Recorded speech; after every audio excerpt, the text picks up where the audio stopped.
Come on in. ¿Cómo está? Muy bien. Gracias. Oh, God, I think I will just die. If anything ever happened to my little girl. Okay, I got to show you guys something. Okay.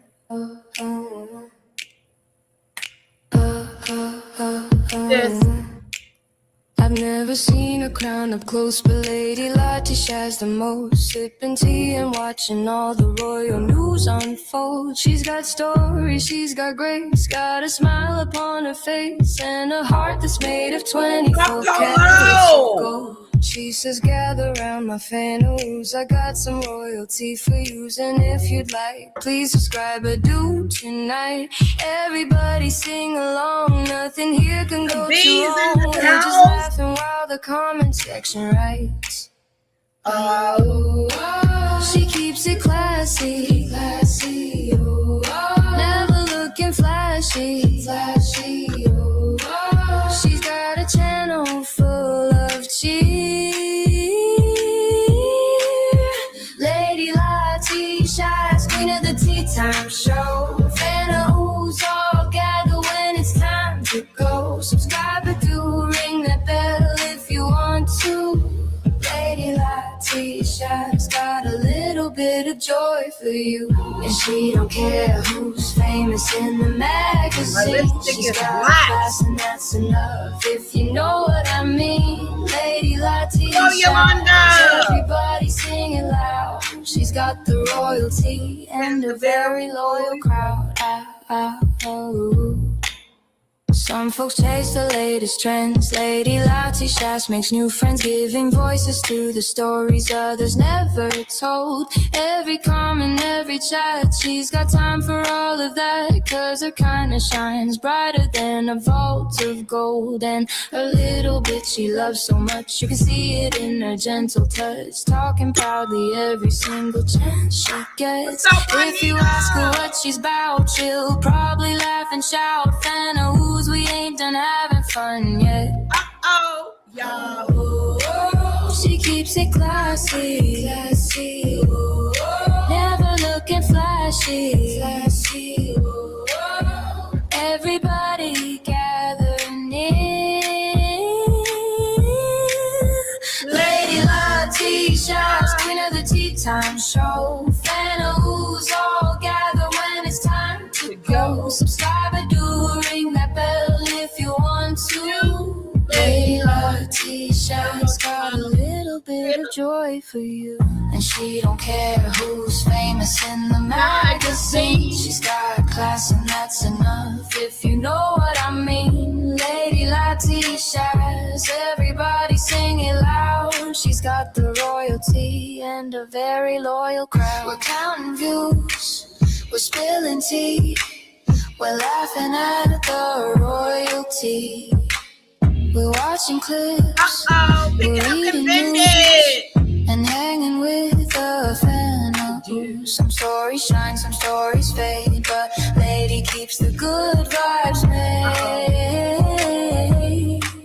With a heart of gold, my chair is broke. And old, she helps the untold stories get told.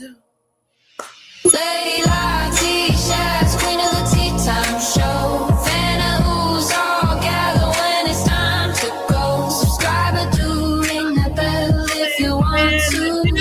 Lady Lottie shines, got a little bit of joy. Lady Lottie shines, everybody sing along. Tea is hot, but the kindness stays strong. Fan of who's forever, that's the motto that we know. Lady Lottie shines in her heart of gold. Work it. All right, fan of dudes. Fan of dudes in the house today. Hello, hello, hello. Hello, hello, hello. Polo's in the house. Yolanda's in the house. Juanita's in the house. Pick it up and bend it. is in the house. Cassandra, Juanita, hello. Okay, I bought some lipstick, right? And this is black. So I put on black just now, and I put on this to make it better.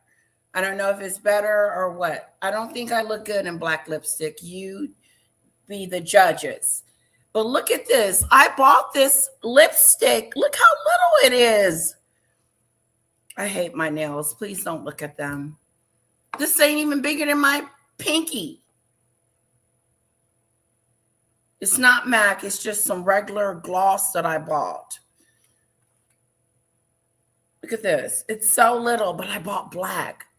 What the hell was I thinking? Gothic. Hello, demon dictators in the house. Now, we got an update on Nancy Guthrie, so we need to find out what's going on with her, okay? And then we're gonna move on to Samantha. I wanna listen to some of Samantha's interviews. Are you guys with me on that?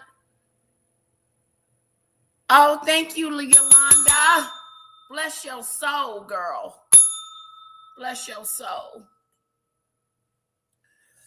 I don't know about this Blackadoo, but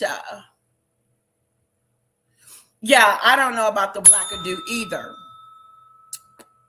I'm a little scared. I'm a little, I ain't used to it. So maybe it's going to take some getting used to. I like the song too, Juanita. Yeah, I think black looks good on some people. I really do. I like it on some people. But here it is, black and pink. I got on black and pink together. My lips are black. Welcome, everyone. Come on in. Let's chit chat. Okay, so what else is going on? I took a little bit to camp today, and we go swimming this afternoon. So I got her swimsuit and stuff together, and then I bought her 4 new swimsuits. Was that extreme? I bought her 4 new swimsuits. Was that too many? I had more, but I put them back. And one is too big. It's a size 8. Let me go show you.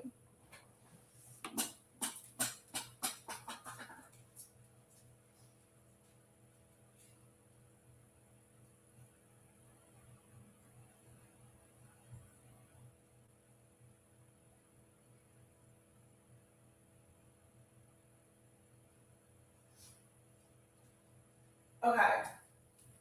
So guys, I don't know if it was my fault or the store's fault, but I ordered her this bathing suit.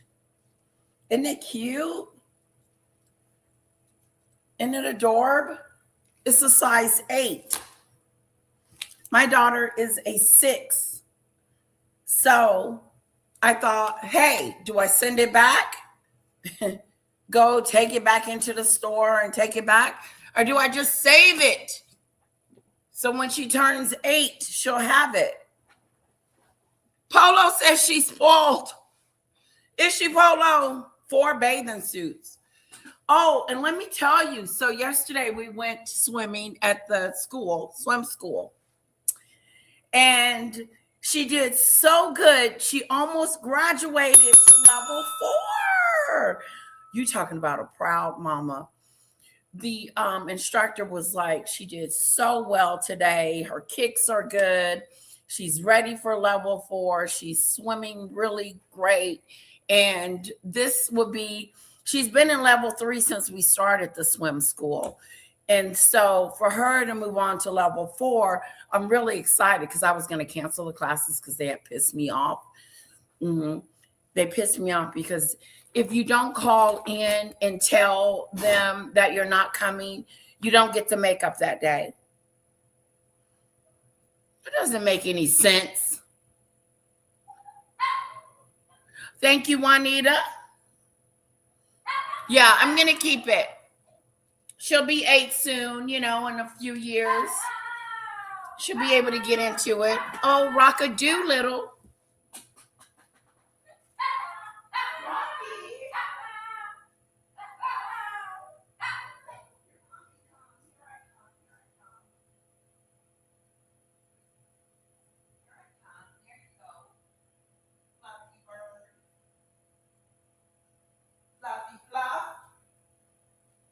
Sorry about that, guys. I had to go check on Rock-a-Doodle.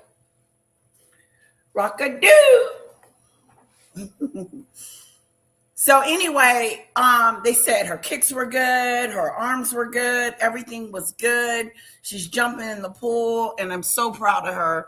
So hopefully today when we go, she'll graduate and move on to level 4. I'm going to ask them. I don't want to push them, no, you know. Thank you, thank you, thank you. Keep it. I'm keeping it, Yolanda. Congratulations, Kira. I know. She was getting high fives and all this other great stuff. And she was like, let's trick daddy. Let's prank daddy when we get home. I said, tell him what? Tell him that we didn't go swimming. I said, okay, whatever you want to do. All right. So let's get to, I think that's enough. My sister invited me over to her house this Friday for a cookout, 4th of July cookout. So we may do that. Also, too, me and my husband, I think I should be doing this, not my husband, getting the house together for our guests. I feel like we're going to have a lot of people, but I am going to let them know, like when they get here, you can eat. After we eat, we're going to cut the cake and we're going to open the gifts, and then we're going swimming. And that's the order of the day.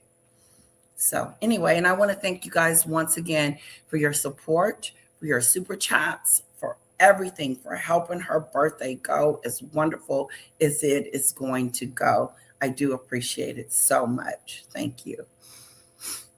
Thank you, thank you, thank you. Okay, now let's pull up Nancy Guthrie. Now, I don't know what new was going on, but I heard that TMZ has gotten a brand new letter. What? A letter, another letter from the infamous kidnappers. I don't know why they have this thing with Harvey and TMZ where they needing to collaborate and talk to them. Why not send it to the FBI? Why are they communicating with TMZ as if they're law enforcement? It's a weird to do. Get some water, Rock-a-Doodle. Let me give me one. Give me some water. Some water. Thank you, Juanita. Oh, Polo, you know you spoil your kids too. You know they're spoiled rotten, aren't they, Polo? Anyway, I'm just joking. Lady Latisha. Okay, let's get to it. I want to thank you guys for coming and showing up. What else do I want to say? Oh, guys, did you hear about Ben and Sammy maybe getting back together? Put a 1 in the chat if you heard that. We're going to reunite it because we feel so good. Reunited. Get back together. Why would they do that? I thought he just respected you. I thought that, that you were moving on, Sammy, that you were this smart, intelligent, working mother with a house and everything that had it going on, and you didn't need Ben to do. But it sounds like you and Ben are getting back together. I'm going to be watching that show. Well, weird to do. Put a 1 in the chat if you would get back with Ben. If you would get back with Ben, put a 1 in the chat. If you would give him another chance, 30 seconds. Put a 2 in the chat if you want not. would not.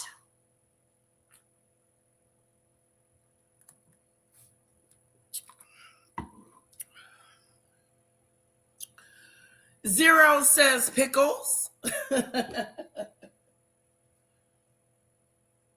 Okay, I got to do my hair before the party. Oh my God. That takes a whole day. My hair takes a whole day. So I think I'm going to do it next week, Tuesday. Go get my toes done on Wednesday. Go get my lashes and my eyebrows done on Thursday.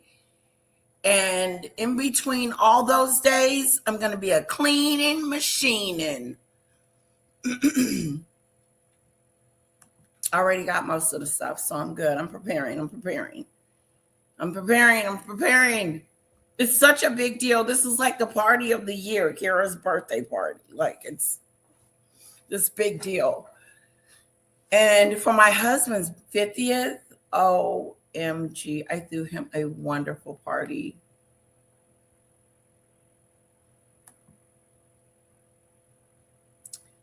There wouldn't have been a first time. Yeah, I wouldn't go back. Let's see if she goes back. In the beginning, I thought she would, but time has passed.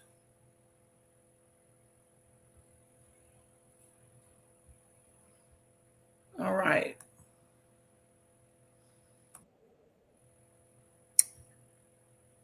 Lady Latisha. Okay, now that song is stuck. It's so stuck in my head.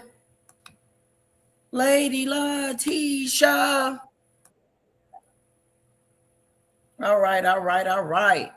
Let's see what's going on with Nancy real quick. And then we're going to slide into Samantha and her father, because I want to know. Let's see. Here we go. TMZ.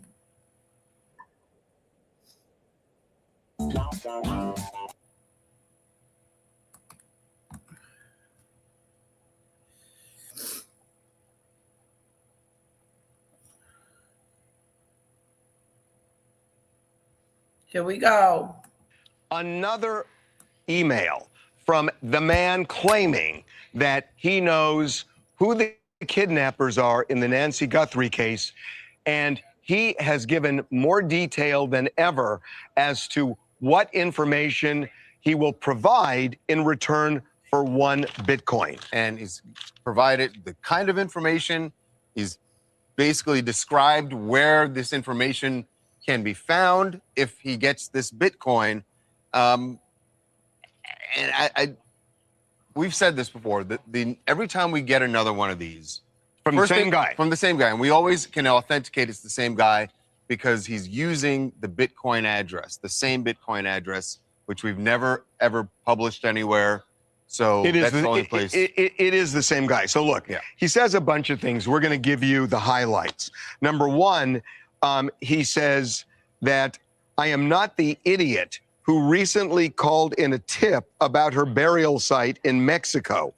Only 2 are directly involved, and I doubt they would be the ones calling to snitch on themselves. So his point being, those 2 people who are involved, they're not going to put that tip there. They're the only ones who actually know where Nancy's body can be found. So he's saying he is not the person who sent in that recent tip. However, I will tell you that several emails ago, he said that she was taken to Mexico. And he also said there were multiple kidnappers and a main kidnapper. Here, this is the first time he said the number 2. Right. So we now know there are 2 if he's to be believed at all. And believe me, we're going to get into that. So he says this. He says, I have a phone stashed in a secure location, guaranteeing both the information it stores and the safety of the phone. What it contains is my definition of delivering on a silver platter. So he's saying he has a phone with information. He goes on to say that. Do we believe this letter writing person? Like, they keep contacting TMZ. Okay, that's weird to me. as if TMZ has something to do with it. Like, why are they reaching out to TMZ? It's the weirdest situation. TMZ is not the law enforcement. They're not giving you any money. Are you trying to get money from TMZ, a Bitcoin from TMZ? It's weird. Why not send the note to the family? It's like a game almost. Prankster. Prankster, says Polo. Yeah, I'm starting to believe this Bitcoin guy is not on the up and up at all. You know, first of all, if to me, it's either a prank or somebody trying to get money or whatever and trying to see if they're able to get some money out of it. But why would they insert themselves into it knowing that they could be caught? I don't know. It's just weird to me. And it's weird that the police is not able to trace this Bitcoin back to whomever is writing these letters. You know what? It's really giving the law enforcement incompetence. Hello, Scorpio. Welcome, welcome, welcome. It's so good to see you, lovely. Scorpio's in the house. Scorpio's in the house. Hello, Big Lily. Illy. Then they found her body yet, Lady Letitia. They have not found her body yet. They called in and said that it was in some desert in Mexico. So they started looking and they didn't find anything. Hello, Cassie Bear. Casabear. It's Casabear, isn't it? I'm saying it wrong. Good to see you too, Scorpio. Next time you got to come up and do some impressions. You see how bad I was. You can't be as worse as me. I'm bad at it. I said, I'm going to do this for my girl.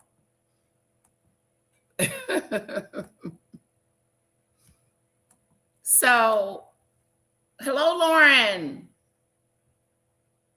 Woohoo! Okay, I'll call you Cassie Bear then. I'll call you. I'll keep it because I'm not going to remember anyway. Cassie Bear, my girl in the house. Okay. What are you guys thinking? I know Polo said it's a prankster. It was funny, baby. Okay.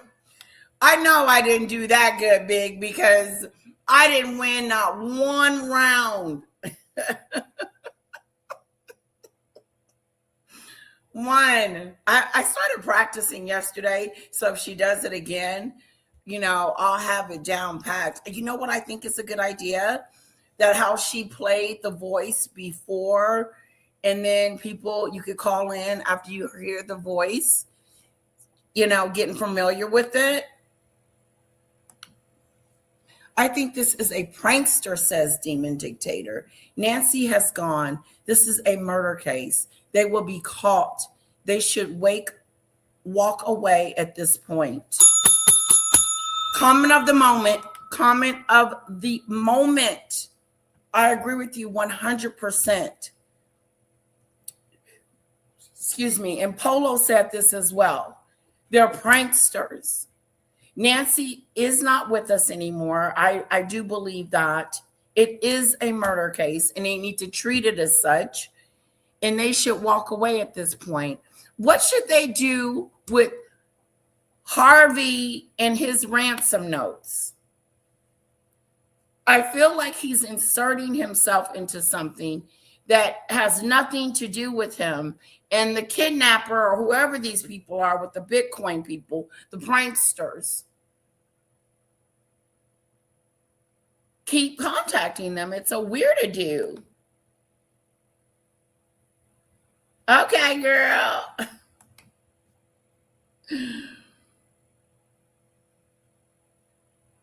Hello, Lauren. I missed you too, girlfriend. It's good to see you. Demon Dictator, hey, lovely. Hope you're well. Look at the Fanadudes in the chat. Woo! The Fanadudes. Hello, Lisa. I thought I saw Lisa creep in. What's up, girlfriend? Happy Taco Tuesday. Who's getting tacos? So good to see you, Lisa, my girl.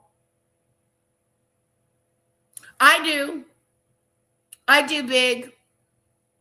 I think the daughter and the son-in-law has something to do with it. And when they find these kidnappers, the kidnappers are going to rat them out. I think at this point, I don't know. No, I wouldn't be in my situation like this. First of all, let's just get that clear. But the kidnappers are not very smart. They're not. I just don't think that they are. And I think the law enforcement, here in this situation is not very smart either. Because how can you not find this lady? It's the daughter and the boyfriend. Why would somebody randomly go and target her? Why wouldn't they kidnap Savannah? She's worth probably millions, but you're going to go after her mother?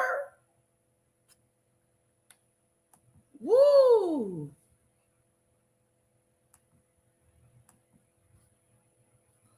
Lauren, what's going on? We don't know what's going on either. Savannah, Nancy's mother, was kidnapped and they haven't been able to find her.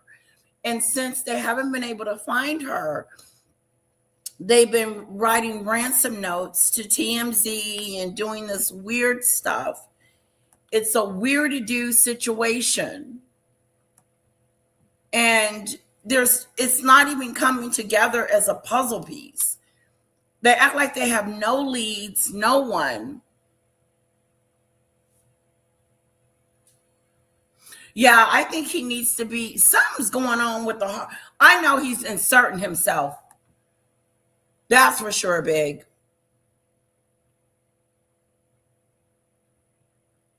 You finna get ready to take a month off? Vacay? Are you going on vacay, Scorpio? 3 a.m. I love a taco. We have a taco place here that's open 24 hours. You don't cook, Lauren? I don't cook, and I should. I'm having tacos today. I'm making them myself. The only thing I don't have is tomatoes, which is not good. Yes, Letitia, they look suspicious in the interview. They did. I would have been hollering like a baby.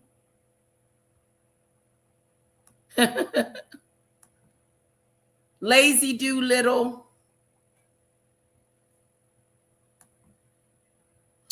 Oh, big Lauren. Guys, come into the other chat, okay? Some of the chatters can't see. Lisa B can't see you. And we want everybody to be able to see you. So if you can come into the main chat and get out of the horizontal, that would be great. Lauren, this is big. Lauren, I wish I could make you some. I love it. Southwest Detroit, and they taught me something. Real tacos. Ooh, now I want some. I think every one of them knows who did it and how. Lisa, do you think Savannah knows? The one with the TV show? Comment of the moment goes to Lisa. Everybody read it. I think every one of them knows who did it and how. Do you think we'll find out?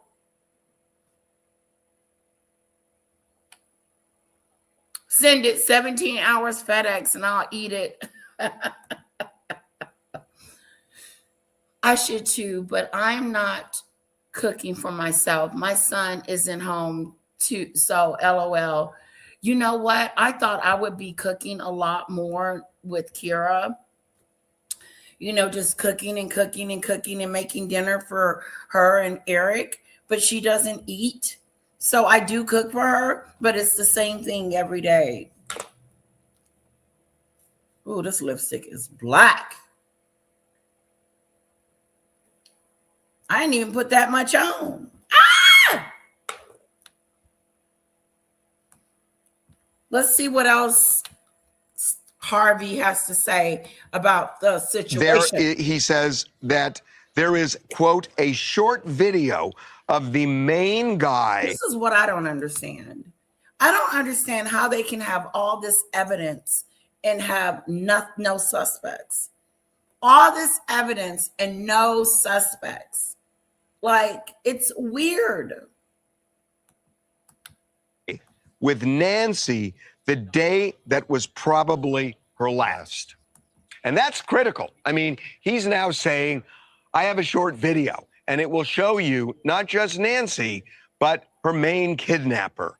And that image is obviously priceless, especially to the FBI and especially to Savannah and her family. Everybody knows. Everybody knows what's going on, says Lisa and Big. They both believe, and I wouldn't be surprised if Savannah was in on it too. Wouldn't that be a shocker, dude? Because I really do think that it has something to do with the son-in-law and the daughter, because didn't she go to dinner with them and he dropped her off and he was the last person to see her? I don't get the law enforcement not solving this case. And the police officer that is in charge, the chief of police, he is really act like he's incompetent.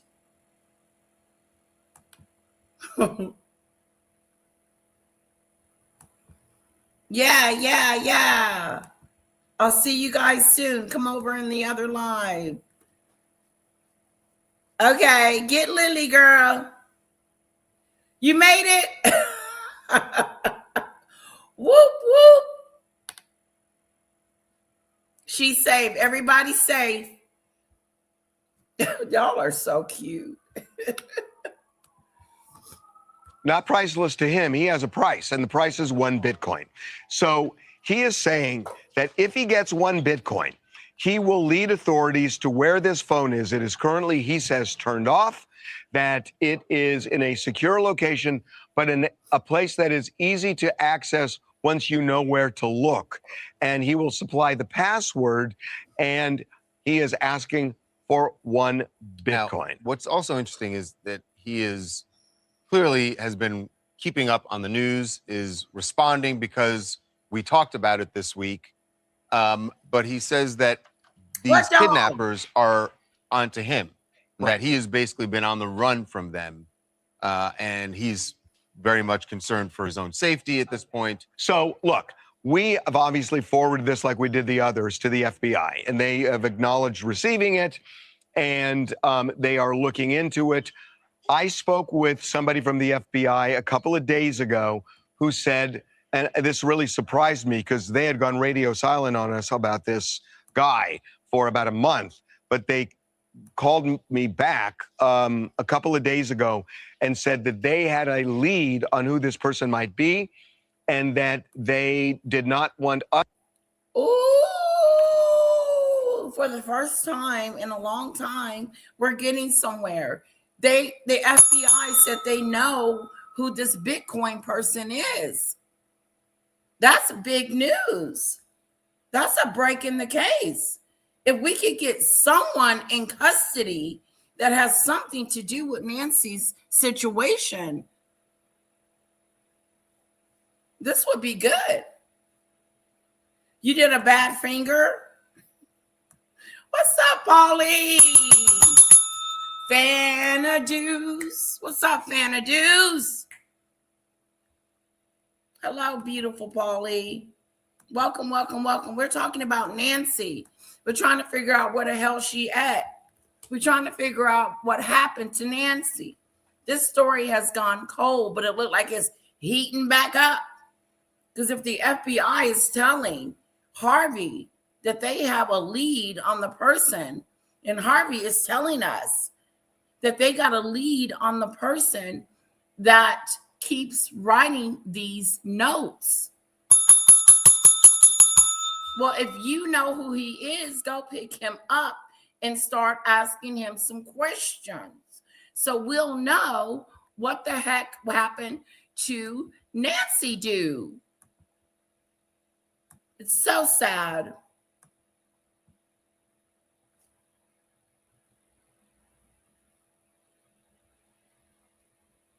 The poor lady. She has, until they solve this, it's almost like an unsolved mystery. Some cases they can't solve. But what's bothering me is that they have all this evidence. They have a person at the door. They got footage of a person at the front door, you know, with backpacks and all kinds of stuff, gloves. It sure does. Yeah, I do too, Lauren. I think, yeah, Polly thinks that Epstein sacrificed fear tactic. Ooh.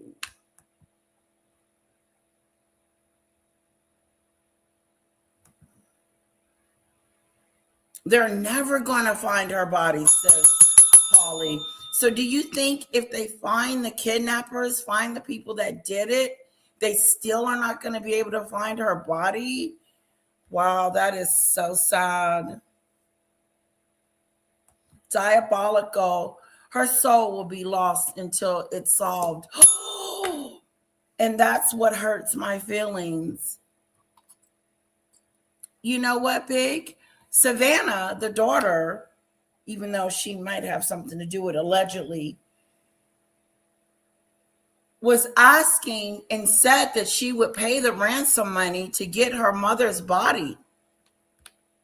It is sad. Her soul is not resting. That's a sad thought. No, TMZ is trying to make a documentary out of it. He's trying to make a documentary out of it. To do a documentary or anything like that, because we had even offered, look, maybe we'll pay the Bitcoin. Do it. It's got to be something in it for Harvey. We'll do a documentary about it, and we'll pay the Bitcoin. But you guys are going to give us the rights to the story. Okay?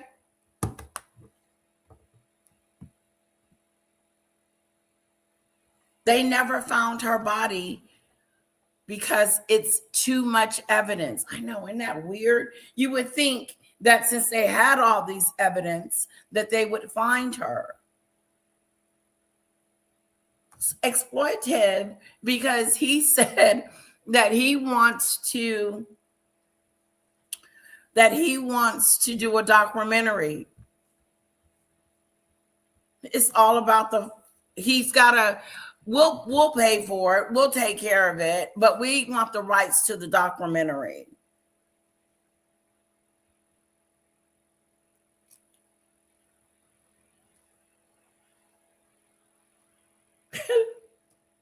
Doesn't sound like you're really caring about finding Nancy. You just want to find out what we all do. Exploitation, says Lauren. Money, money, money, money. Money. All right. A documentary, see where it leads, and obviously work with you. They told us, stand down. We're working on that. We're working on it, and that they felt. Stand down, Harvey. Stop trying to. You're not the FBI. You're not the people that's looking for her. We know they involved you for some odd forsaken reason that the kidnappers or whoever this Bitcoin body is has involved you. But no. This is not about you and your show. The lust of money is the root of all evil.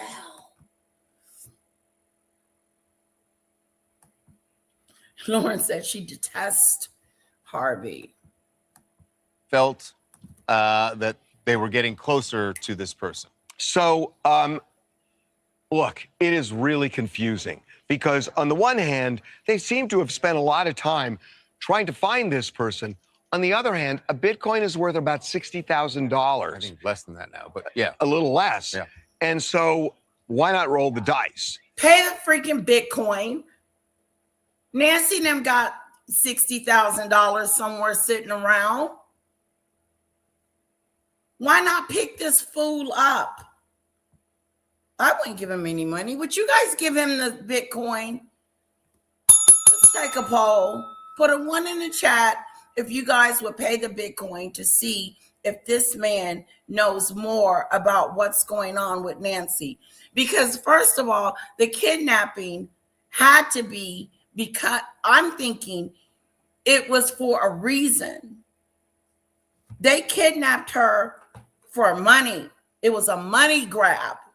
And I don't know, according to Lisa, she thinks the whole family got something to do with it.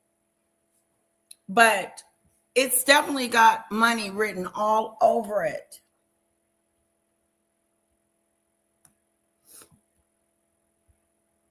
Scorpio says, never ever be surprised at what people are capable of. Hello, Lauren. And attention, money, and psychological issues. Is these people mainly psychopath, sociopath?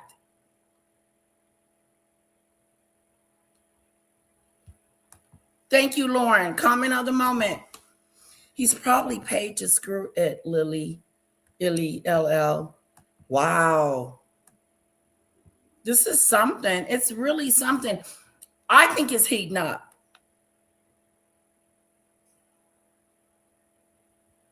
Everything isn't content. I don't believe everything is content. Even here on YouTube, everything is not content.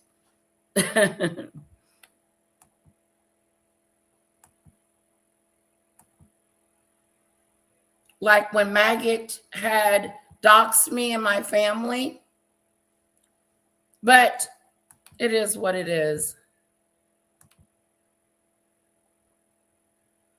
Not everything should be content, Maggot.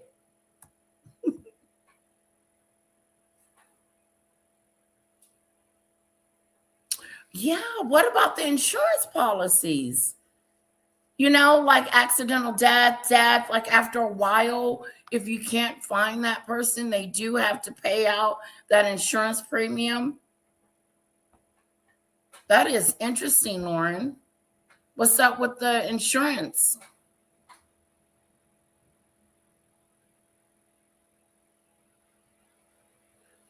Exactly, Big. I like that. Comment on the moment goes to Big. Look at her. And so somebody asked, what happened to her dog? What happened to her dog? Does anyone know? He put a social media post out because he seems to be watching all this stuff and said, look, we don't know if you're a fraudster or not. Give us something, a screen grab of Nancy Guthrie. Yeah, and this is how you know that he is watching all this, because within an hour of that post going up on social media, he sent another email. You can't be sending emails talking about give me some money and you don't have anything for us to go by. You have no proof. You have nothing. You're just telling us what you're going to do, but you're not showing us. That would be just like me calling in talking about, hey, send me a Bitcoin and I'll send you where she's at. I don't have a clue where Nancy is. So wouldn't you want more proof? Wouldn't you want some more evidence before you throw out the $60,000? I would. Show me more. Show me what you're working with.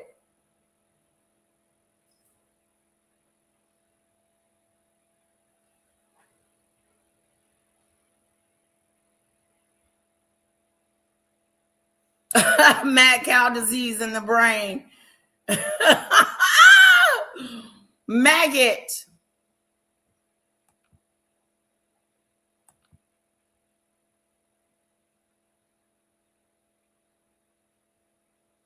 Yeah, well, get paid too in that case. Sounds like the daughter wants her mom found, though. No, that's what it sounds like to me, too, Lauren. She said that she would give the money if they give her, her remains.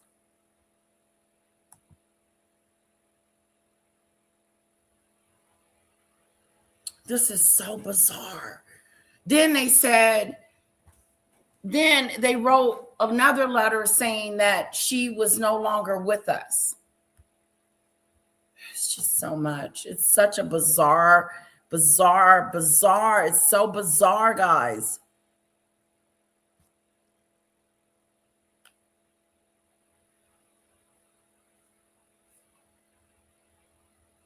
Yeah, Lauren. Yeah, maybe we should we look at the interview? Nancy's Guthrie family interview. Oh my God, you should see how fast I'm typing without these nails now. I'm going. Here we go. Let's look at this. Let's look at this real quick. We need you to come home. We miss you. We are ready to talk. However, we live in a world where voices and images are easily manipulated.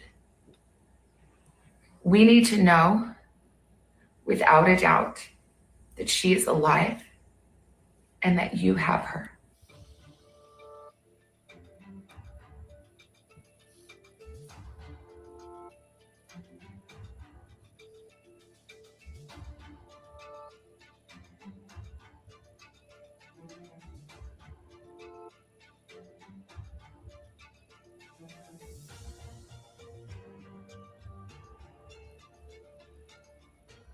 Now, We too have heard the reports about a ransom letter in the media. As a family, we are doing everything that we can. We are ready to talk. However, we live in a world where voices and images are easily manipulated. We need to know, without a doubt, that she is alive and that you have her. We want to hear from you, and we are ready to listen. Please reach out to us.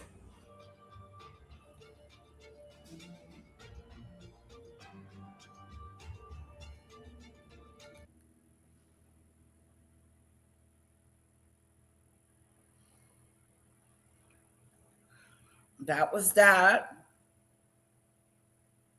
Okay, this was another moment.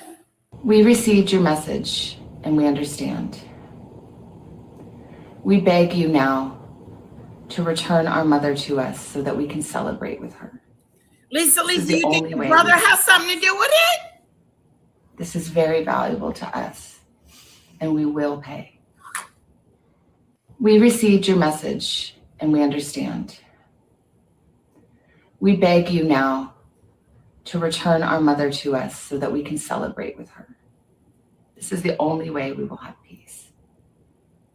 This is very valuable to us, and we will pay. We received your message, and we understand. We beg you now to return our mother to us so that we can celebrate with her. This is the only way we will have peace. This is very valuable to us, and we will pay. We received your message.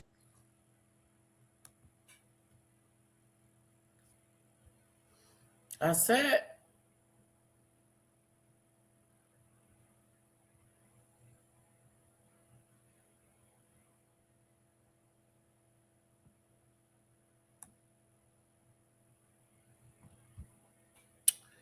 The new ransom note at Nancy Guthrie's case. Okay, let's go back to Harvey and them. Look at this. There's a whole person. There's a whole person at the door. How did they not know how to find her? They had all this evidence. We're going to move on in just a moment. Rocky, you want a treat?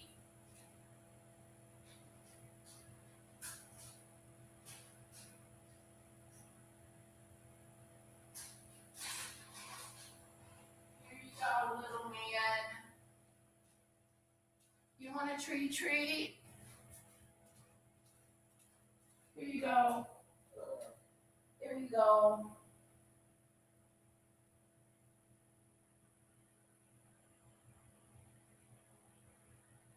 Mommy got you a treat.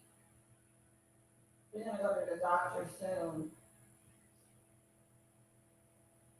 We got to go to the vet. The veterinarian. Go get you checked out, little man. They got to take little Rocky to the vet. Look at all this evidence. See what's going on in the chat-a-doo.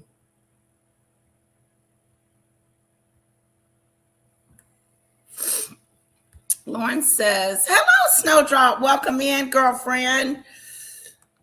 But why? I hope they find out one day. I do too. Smells like the McCain perfume.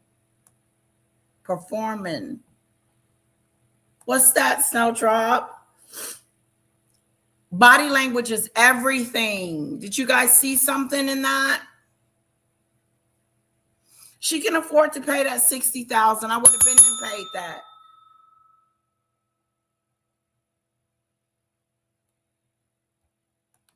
Yeah, I would have been paid that $60,000. That's it. To help me out there, you're gonna have to give me a little bit more. It is such a terrible tragedy and shocking, Demon Dictator. She had something to do with it. Oh, Savannah.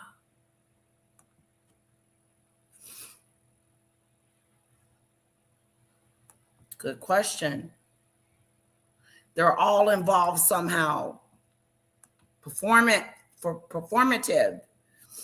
Not enough emotion. I would have been hollering. I would have been crying. First of all, I wouldn't have been on there. Where's the other sister? Oh, she's over there. She couldn't handle it. I would have been snotting and sniffing. I probably would have been so emotional that I probably wouldn't have been able to be on the telegram.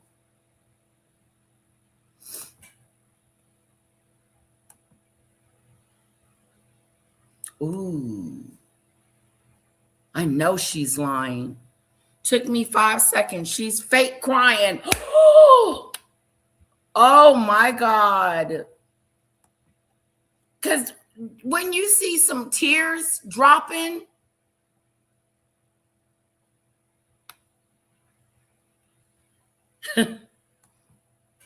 Sammy is back with Ben. Her last stream was commercial. Sammy is the biggest pick-me I've ever seen. Hello, the other golden queen. not that one. Well, yeah. Did y'all hear about her getting back with Benedoo? Lady Letitia. My nails are long too. Oh my God, don't look at my nails. If I didn't have an appointment in 2 days, I would go somewhere else and get my nails done because I don't like my nails not to be looking its best all the time when I'm on my, just period. Just period. I like my nails right. And they've been crap-a-doolittle for a week now, and I'm starting to have issues. She did, Lauren, and it wasn't enough emotion at all. In a case like that, emotions will show through, even if it's just in her face. Ooh. Girlfriend, Savannah? People are questioning you, girlfriend. We are. It seems like we're all in agreement. That's right. The mom, the dad, they are both involved with Madeline's going missing. Yeah, I do too. That little girl. Lauren said this will never be resolved. It don't seem like it. It seemed like it's going. They're trying to say that it's heating up, but I don't see the heatness.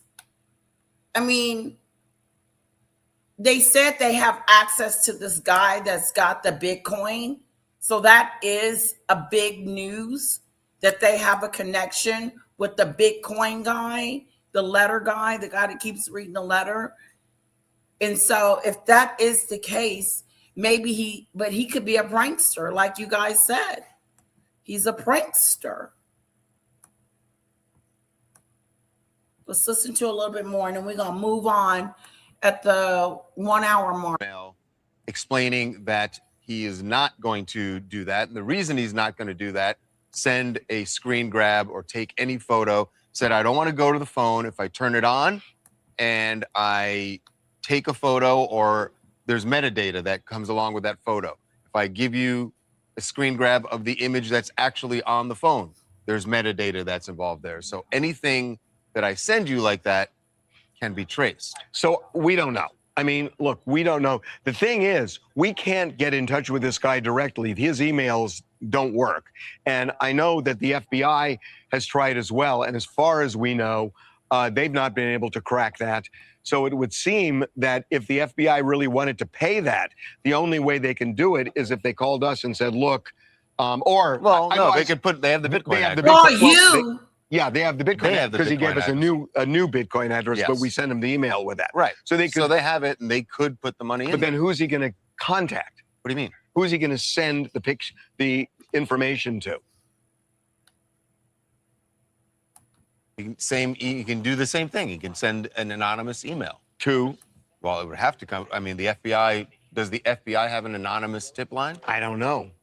They must. The FBI has an anonymous tip line. So I don't know. So you could send it either to the FBI or to us. Yeah, I don't know where he would. And again, this is what's so puzzling, that the family was willing to pay $1 million, and the ransom demand was $4 and then $6 million. And this is $60,000. And the fact that they're not paying really makes you question the authenticity of this guy. Right. On the other hand, why is the FBI spending so much time trying to figure out who this guy is? First of all, they was going to have to kill me on sight, okay? You're not taking me no damn where. I'm not going nowhere with you. You're going to have to pick me up, drag me out of here, kill me first, because everybody in this freaking neighborhood is going to hear me scream. Everybody going to know. Ah!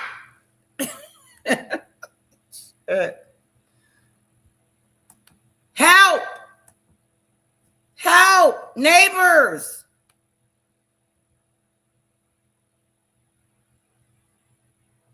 Jesus. I ain't going down without a fight.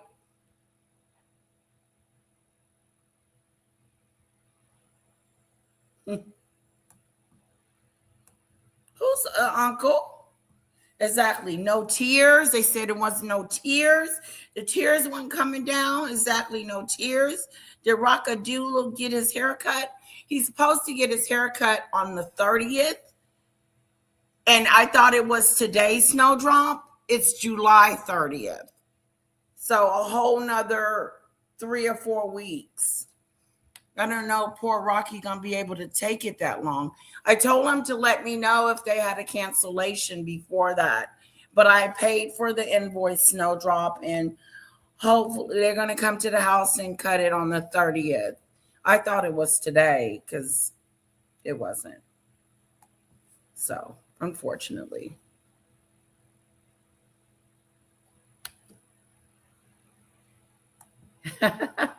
Yeah, I love my nails. You should send me a picture of yours. I stopped doing my nails because I couldn't be bothered. I know it can get to a point where you're just like, I'm Screw it, I'm done with it.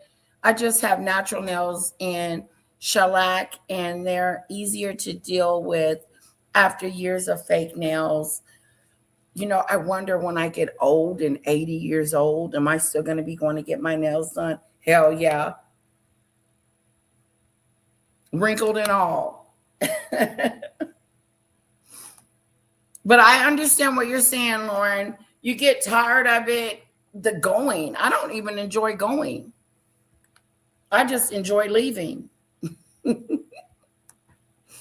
I enjoy the end.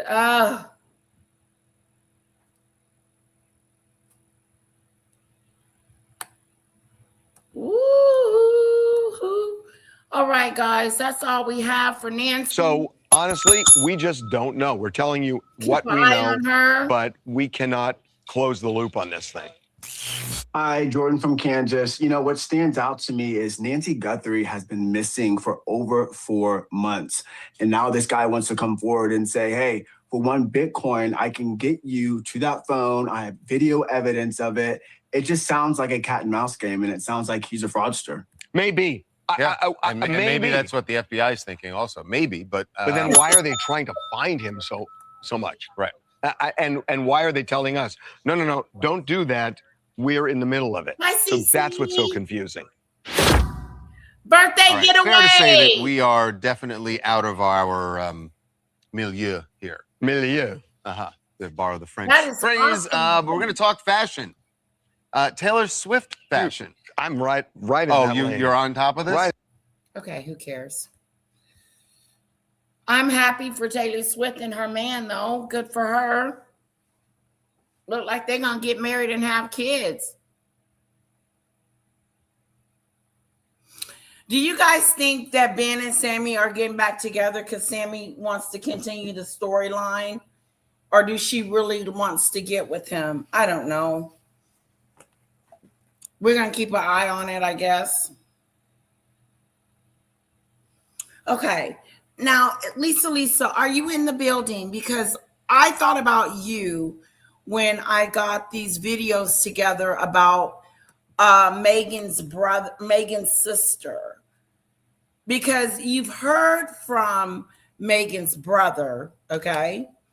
But Lisa, you've never heard from Samatha, her brother. Yeah, her brother. Her sister. Sorry. Her sister. Now, Samatha, her sister has MS and she's in a wheelchair. Okay. And she was upset with Meghan in the beginning because of how she was treating the father. So she wrote a book called Pushy Princess. And we're going to talk about it.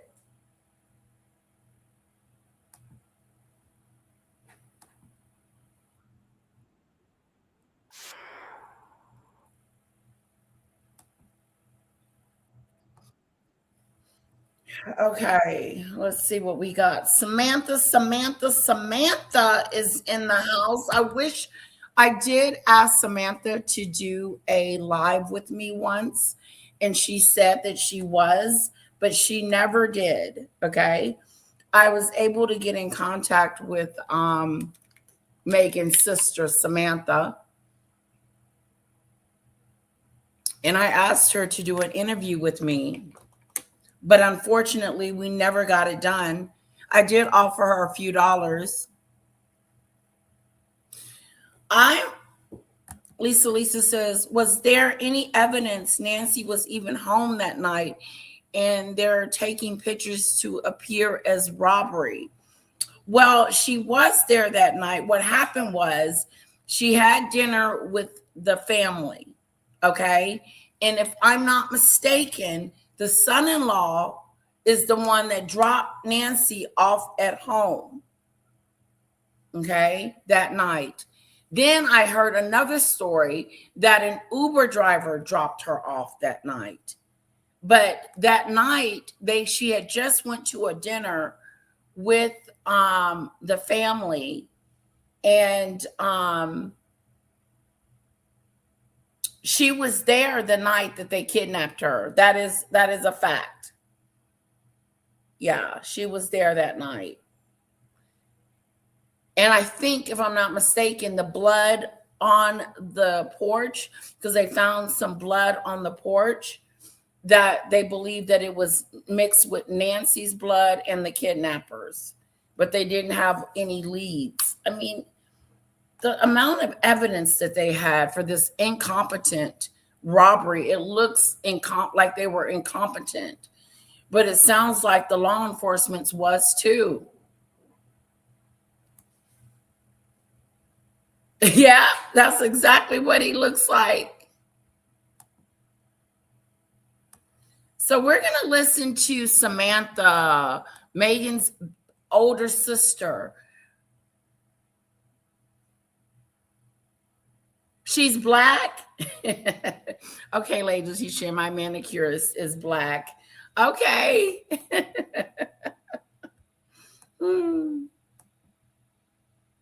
So she's probably got you some exotic nails. My nail tech is Hispanic. She's Hispanic.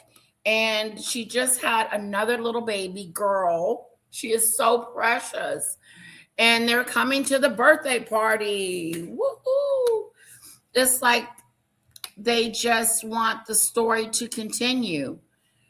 Yeah, they do snowdrop. That it does feel good. Give you a little bit of that. Let's draw this out. Ooh. Oh, thank you, Scorpio. Now, we already know who this picture is. This is her brother. And I have to give it to him. Thomas Jr. has been doing other content besides cussing out his sister. And the one that I really liked the most was the other day was the letter that he wrote to Harry. I thought that was a really good live. So, okay. So Lisa says she's here. Okay. Sammy got lost in the sauce, girl. You got lost in the sauce. I don't know what's going on with that. You know what? We would, if you guys want me to review the Sammy situation, put a 1 in the chat.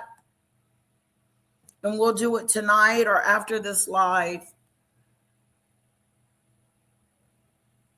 Okay, this is her sister. Okay, I'm just going to go down the line. Well, it's one of the most. This interview that Samatha is about to do is she's responding to Meghan's Netflix series. Now, Lisa has not seen the Netflix series, I'm sure, but I can't be 100% sure. Meghan and Harry did a documentary about their life as royals. And Meghan got on there and talked very badly about everyone. She blamed everyone and she talked negatively about everyone. But let me set the scene. So Samantha's daughter was on the documentary. And I thought it was very bad of Meghan to put Samantha's daughter on the Netflix special and pretty much diss Samatha in a way to say, I don't even have a relationship with my mom.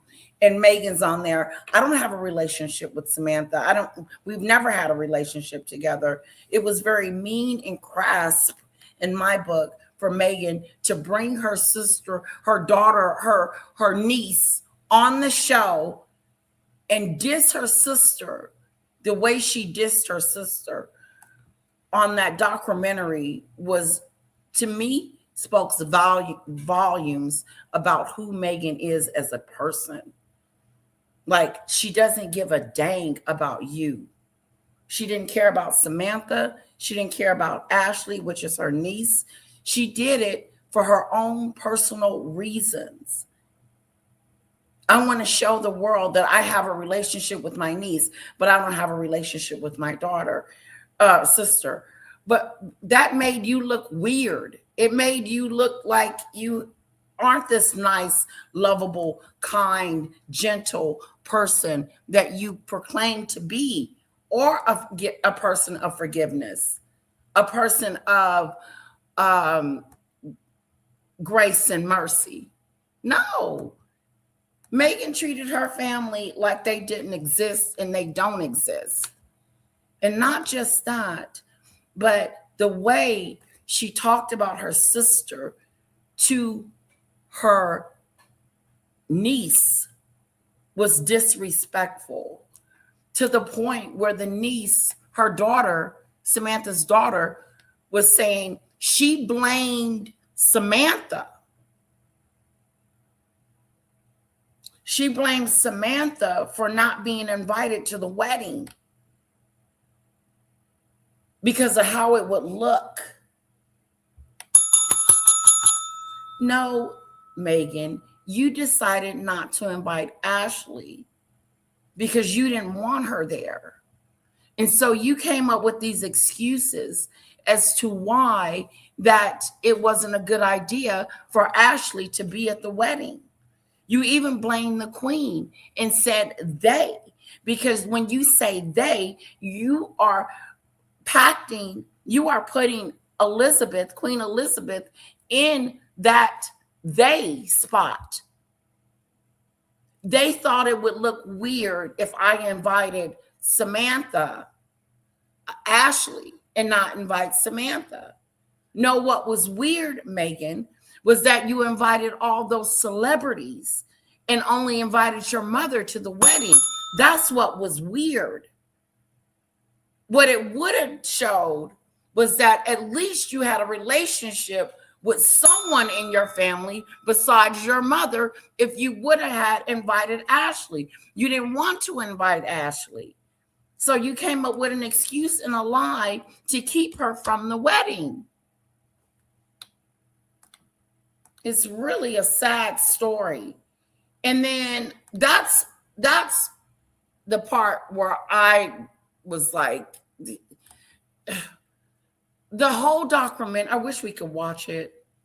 I wish we could watch the documentary and I could just take you scene by scene about how egregious and nasty Meghan really is, the way she went in on the family, the way she cried and lied about her situation, the way she made everything about herself, called the wedding a spectacle when she wanted the wedding of her dreams. She had already been married. What was the point of her having a whole big to-do?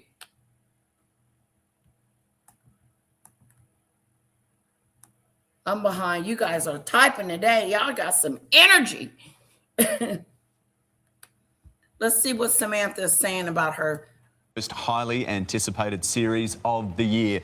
And overnight, the first 3 episodes of Harry and Meghan's bombshell docu-series. No, he didn't walk her to the pair didn't hold back, opening up about escaping.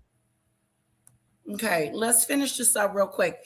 We'll not finish it up, but we got 2 subjects going on, and that's okay because we just got out of one. I definitely want to answer Snowdrop's response, but he didn't walk her to the door.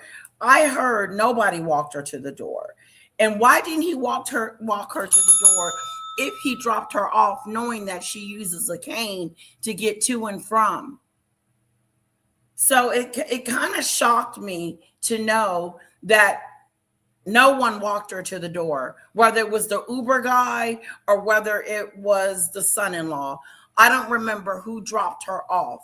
Can we confirm who dropped her off that night? Because I heard it was the son-in-law. Hello, Diane.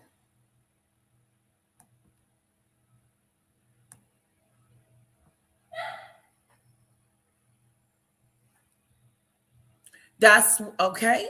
Everybody believes that they're all involved. Hey, Harvey he's involved. Samantha had contact for many years with Meghan, and there is photos. There's photos. Meghan had a relationship with Samantha. They knew each other. They knew of each other. Meghan knew she had a half sister. But when she got on the Oprah show, she said, no, I don't have a half sister. I don't have any sisters and brothers. I wish I did. I do too, Mary. I really hope I have help too.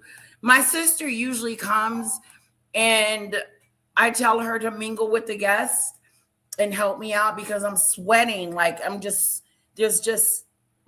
so hot, I'm sweating. So thank you, Mary. I hope I get some help with the party as well. Oh, you're plain and classy and kind of elegant. Oh, Cece, can you put my, I think I saw Cece's nails. They were really pretty. Did you get them done for your birthday, Cece? If you could put my email address in the chat. I know you're busy, Cece, with your husband, but when you have time, can you put my email, the letitia.murray@proton.me email in the chat? And if you have nails, please send them to me. I would love to see your hands.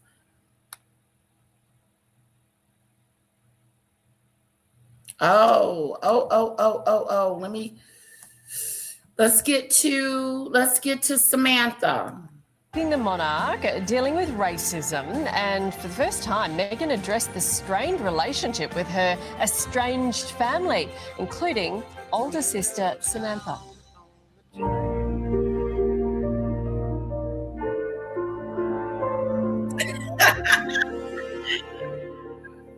My point is we weren't allowed to tell our story because they didn't want.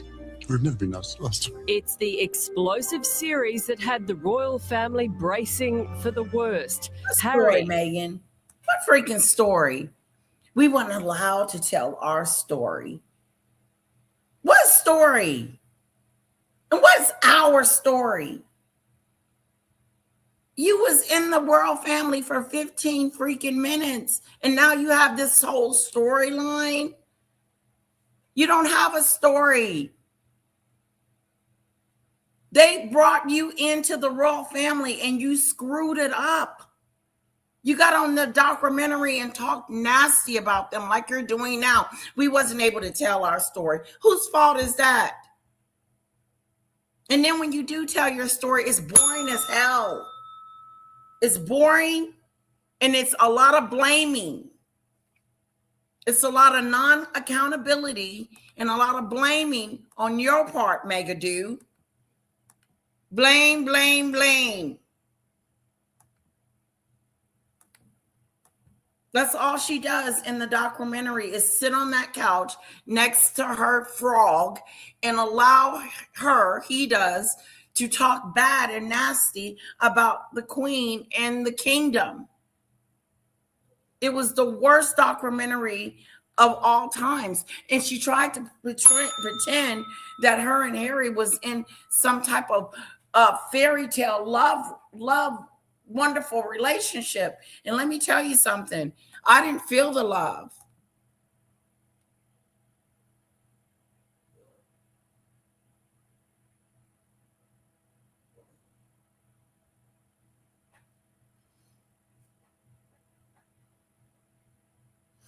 Is it okay for you to drop Lily what? I'm sorry, Lauren. I forgot. I don't understand your question. But of course it's okay.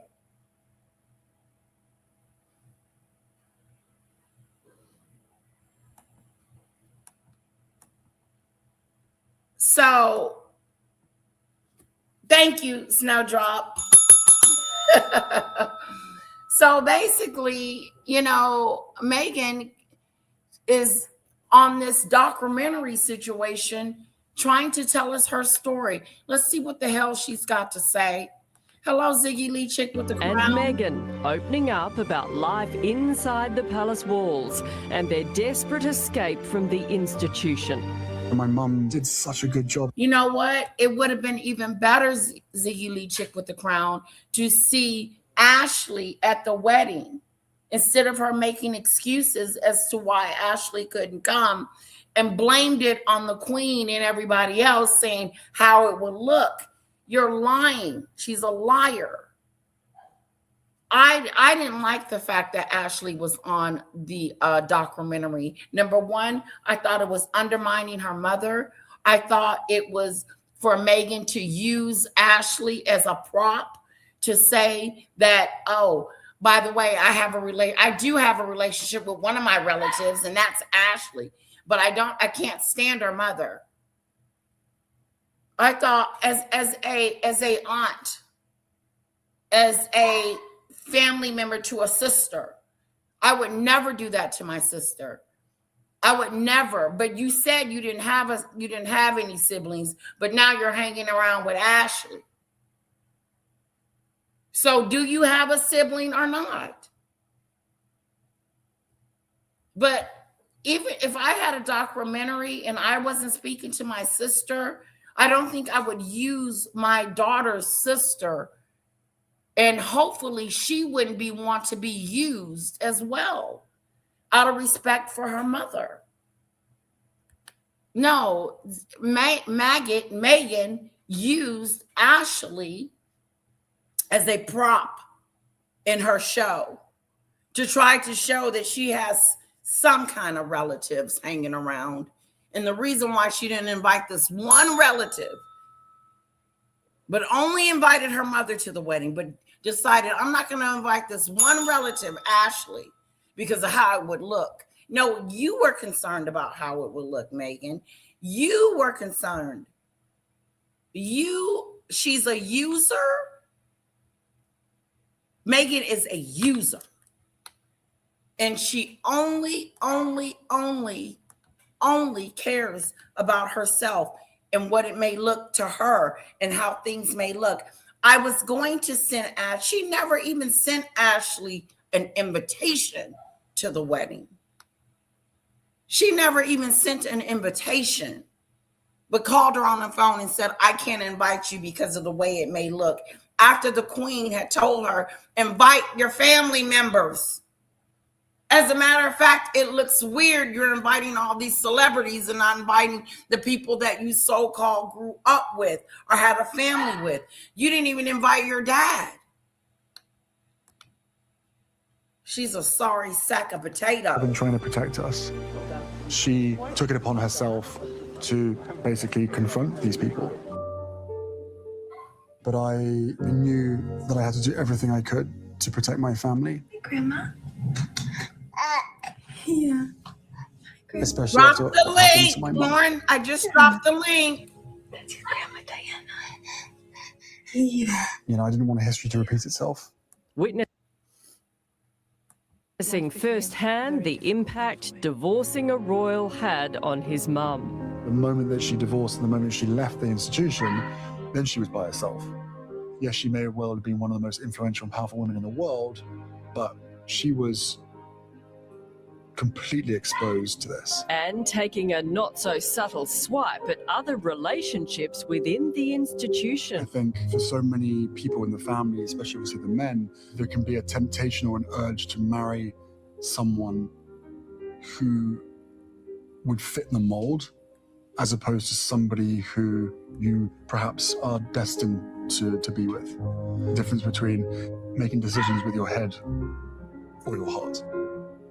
And my mum certainly made most of her decisions, if not all of them, from her heart. And I am my mother's son. Harry repeatedly comparing his wife to his mum, Princess Diana. So much of what Meghan is and how she is Okay, Rocky. so similar to my mum. She has the same compassion, she has the same empathy, she has the same confidence. She has this warmth about her. From the monarchy to the Markles, for the first time, Meghan opens up about her side of the family. Suddenly you just have my mom who's classy and quiet and there, and then you have the other side of my family that is just acting differently. You snoozy, she's a snoozy bitch. That's what she is. She's a snoozy bitch.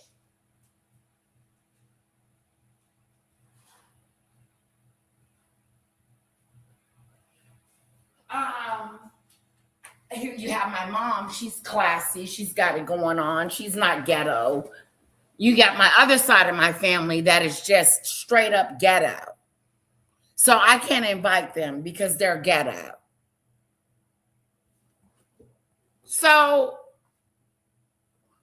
what Meghan fails to realize, and this is, she should have been taught this in the beginning, treat people the way you want to be treated. Treat people the way you want to be treated. Okay? Everybody don't act like you. Everybody's not like you. So for you to say, well, my mom, she's classy, she's got it going on, and the rest of the family is just, they're different. They're different. What do you mean they're different? Break it down. Somebody needs to ask her the question, what do you mean your family is different? They may have something other to say other than what your mom might say about you. No, you knew from the get-go that you wasn't inviting nobody from your mom's side, nobody from your dad's side, and that you were going to go at this wedding alone, and that you were going to invite all these A-listers that you don't even fucking know. Excuse my language. There's no love there. This, to me, the documentary speaks volumes. If you ever get the opportunity to watch it, it really will give you a rundown of who she is, because she complains the whole time. She talks about the royal family the whole time. She blames everyone in the book except for her own accountability. And it's disgusting.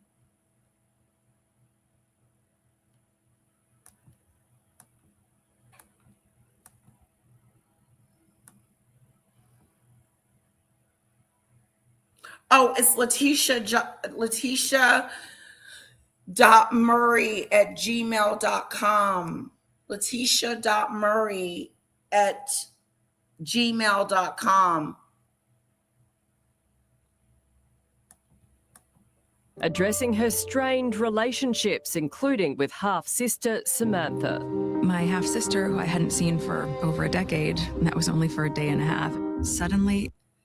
I don't care if you hadn't seen her in 20 years. I don't care if you haven't seen her in 30 years. The fact of the matter is that you still got the same bloodline as Samantha. At least half of your blood. I haven't seen her in decades. I don't know who she is, and I'm snobby, but I'm going to invite all these these A-listers that I don't even know. I've never even met these people, but at least I have seen Samantha before. Listen to how she sounds. I've never even met her. I don't even know who Samantha is. Like, I haven't seen her in decades, but you invite George Clooney, someone you have never met. You don't know his personality. You don't know how he's going to act at the party. You don't know if he's going to strip off his clothes and get the dancing. You don't know what George Clooney is going to do. But you invite him anyway, and you leave out somebody that you so-called know. I haven't even seen her. I don't even know who she is. She's just some villain. You treat people the way you want to be treated.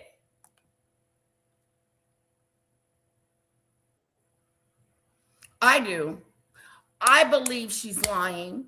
Lady Letitia, I don't believe she's lying about Ashley's invite.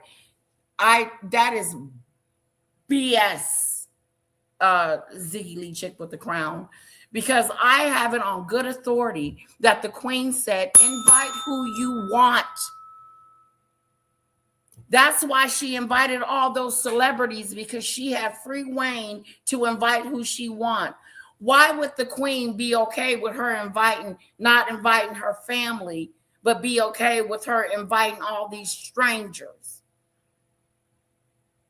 No, Meghan had full control over that wedding. And for her to lie and say that, oopsie daisy, it wouldn't, they thought it would look weird if I invited you and not your mother. Who thought it was weird? And she can't even tell us who thought it. She's just saying they, which means the queen, the king, everyone. So everyone thought it was going to be weird, Meghan. But nobody thought it was going to be weird that she invited George Clooney and them that she didn't even know. I think I would have preferred her to invite the people that she so-called had some type of relationship with instead of some that she had no relationships with. But that makes sense? No, it doesn't. I believe the queen allowed her to invite anyone she wanted to, and that's what she did. And then she blamed everyone else on the situations that didn't go the way. If it didn't go the way Meghan wanted it to go, it was an excuse and it was someone else's fault. It was someone else's fault. The family was not classy enough. They're just different. Your family is different. You didn't know? Every family members are different. But you threw yours to the curb before they even got a chance to even be famous. And the Raglins, we need to do their video one day. We do. We need to do their video.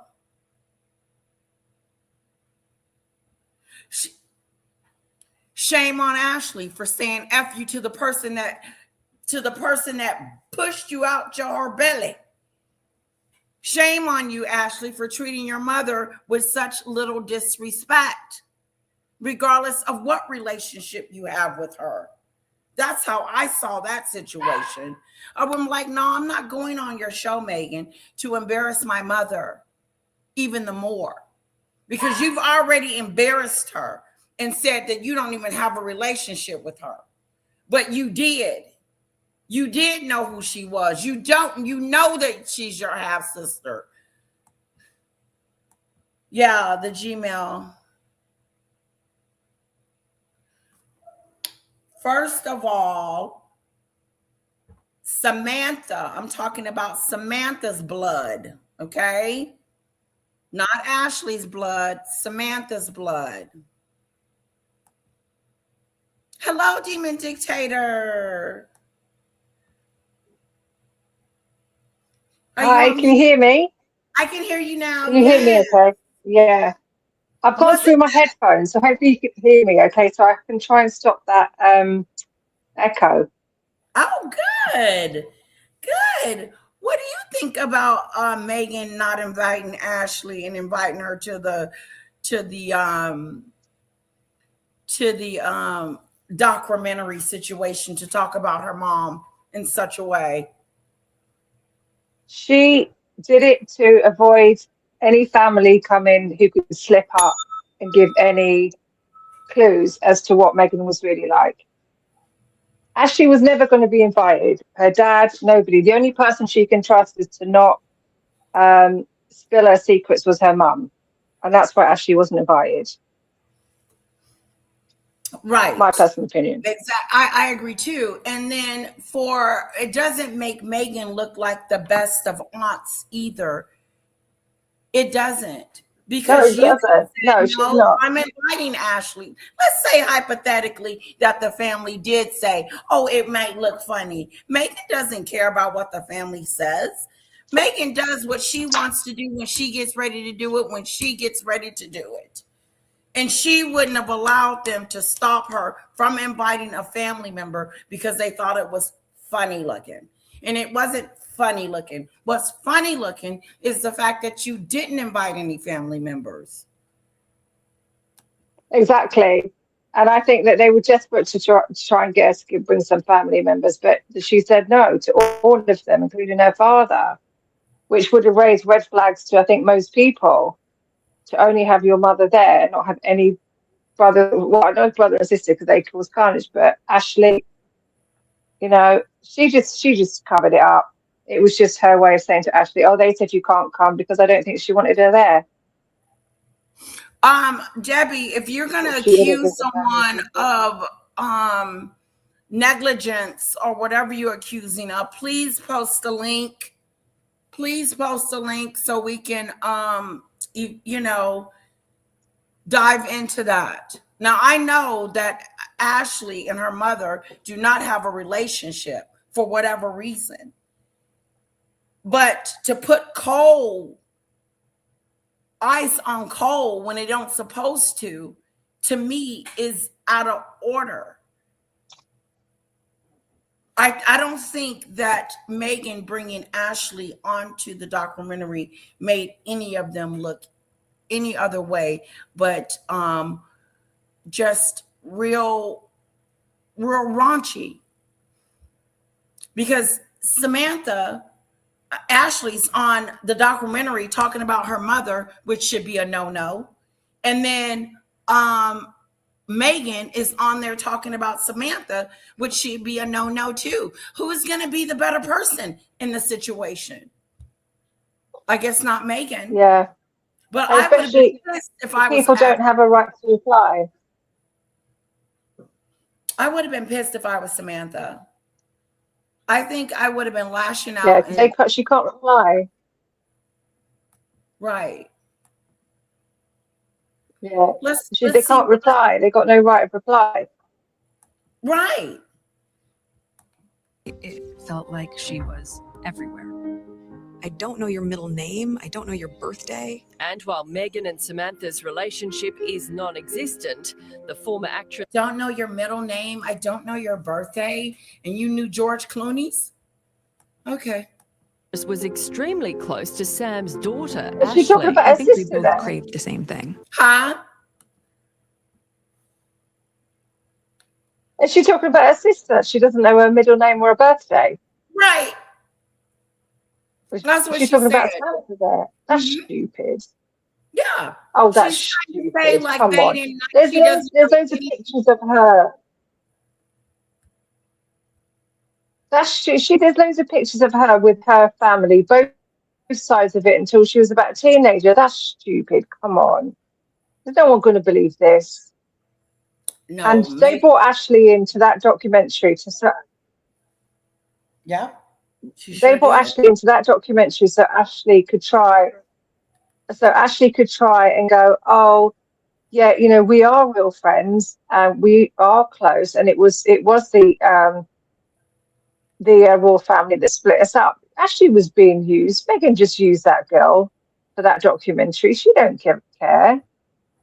Yeah, I didn't think so. I just don't think so. I think it was rude and a little disrespectful for that to go down, period. Very petty. A very petty situation where she brings Ashley on the documentary and tries to explain to us why she only invited her mother to the wedding. Then she says that her rest of her family wasn't classy enough to invite the Raglins. Yeah, I thought to bring Ashley on that document. Yeah, to bring Ashley on that documentary was just not. It wasn't necessary. Just to try and save Meghan's reputation, it was just not necessary. According to Samantha, when I talked to Samantha said that she wasn't in a place where she could take care of her kids. She wasn't in at some point in her life, she could not take care of her kids. That's what I heard her say. Don't quote me on it. I just remember us in a conversation over the phone talking about that because she brought her kids up in the conversation. I thought that was interesting. So it would be nice if she gets kicked to the curb for all her disrespecting. She is very disrespecting. Let's see. I wanted a sister, and she was like a little sister. I wanted a sister, and Ashley was like a little sister. You kicked her to the curb. She kicked Ashley to the curb. To the curb. She kicked her to the curb as soon as she didn't get soon as Ashley outlived her usefulness, she was kicked to the curb. You're not coming to the wedding, and I'll kick you to the curb later on. This is rubbish. She It's never treated that. She never looked at that girl in any way other than what she could be used for. She didn't invite her on as ever. I didn't see her on as ever. The family show, the Christmas stuff. Nope, she wasn't there. But they supposed to be her little sister and their best friends. No, you used her as a prop in your show, in your documentary that flopped a dude.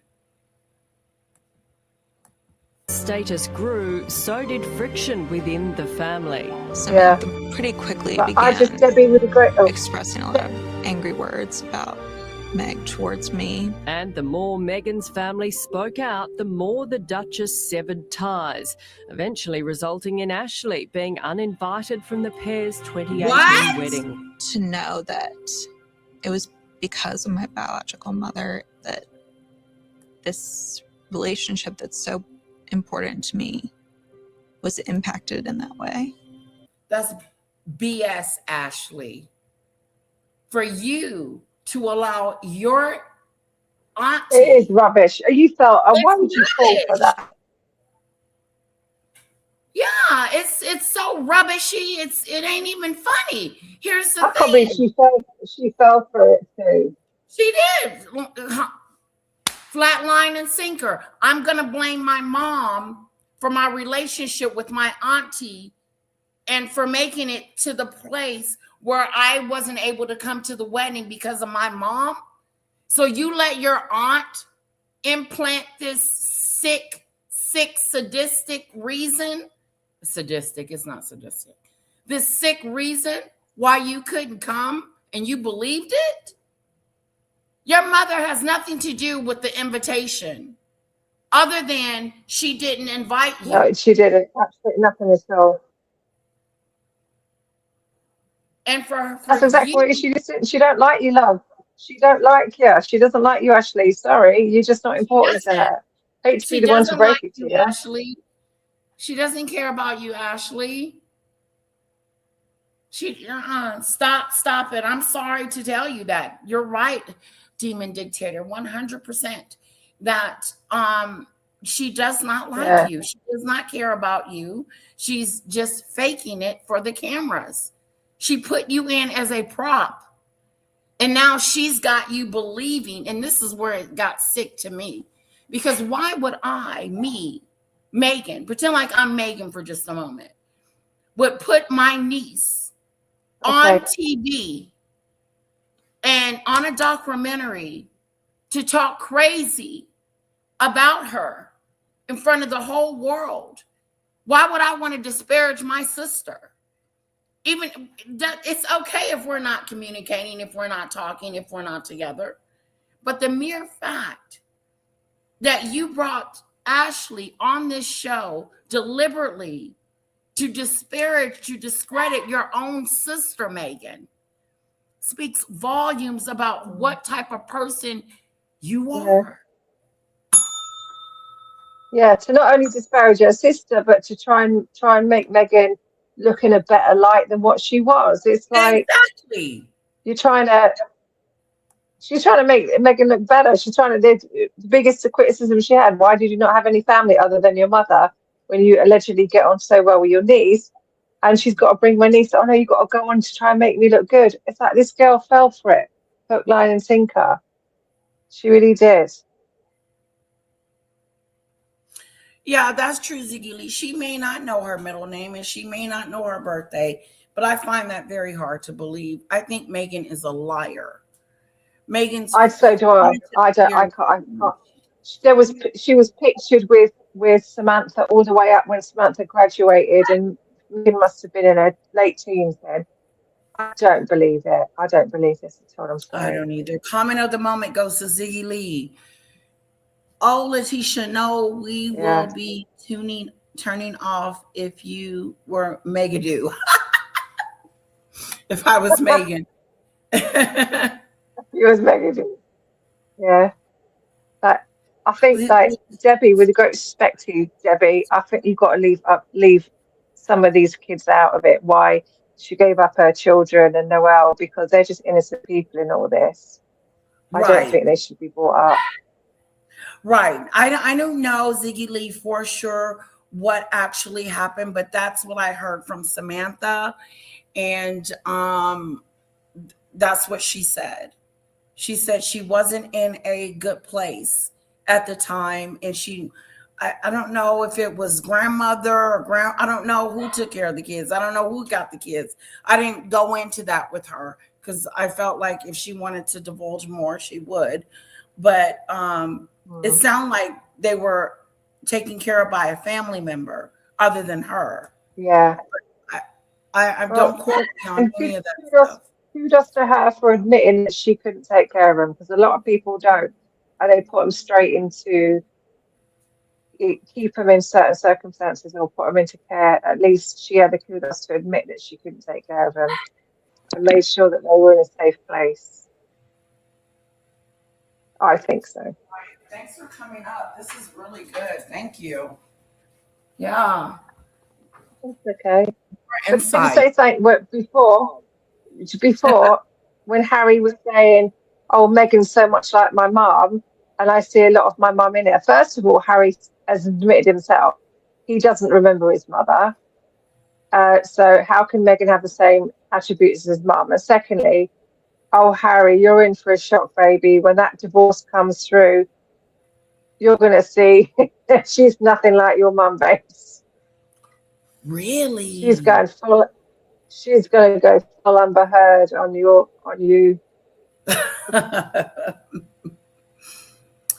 Ziggy Lee says Ashley no longer accept Meghan's calls at this time. Is that true? Ooh, if somebody could get that information for me, that would be really good to go over, because it speaks volumes. Why are they not She was used, that girl.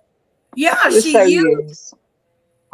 Yeah, she used her for her own storyline, for her own to say, oh, I'm really a good person. Look, see, I do have a relationship with somebody I know, but you totally disown one, but then it's, situation.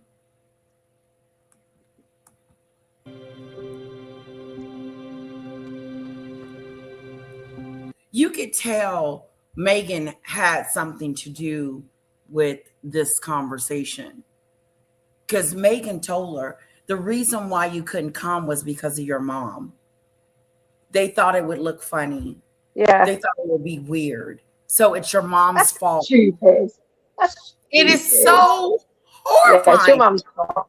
It's your mom's fault.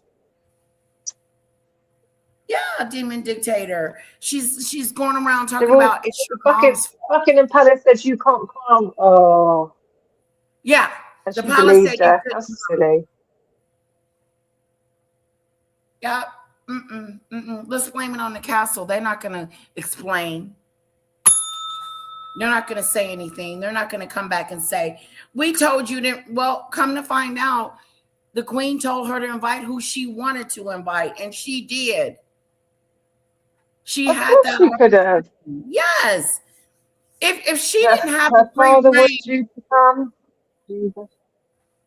Yeah, if she didn't have the free reign of inviting the A-listers, then why couldn't she easily invite family members? It makes no sense. Of course, she could invite who she wanted. Everything is always someone else's fault. To feel like because of her it was taken away. Because of her, it was taken away. Oh. That is some BS, Ashley. It's been hard. It's been hard. What is it? Some big childhood trauma not being able to come to a wedding? Oh, come on. Right, exactly.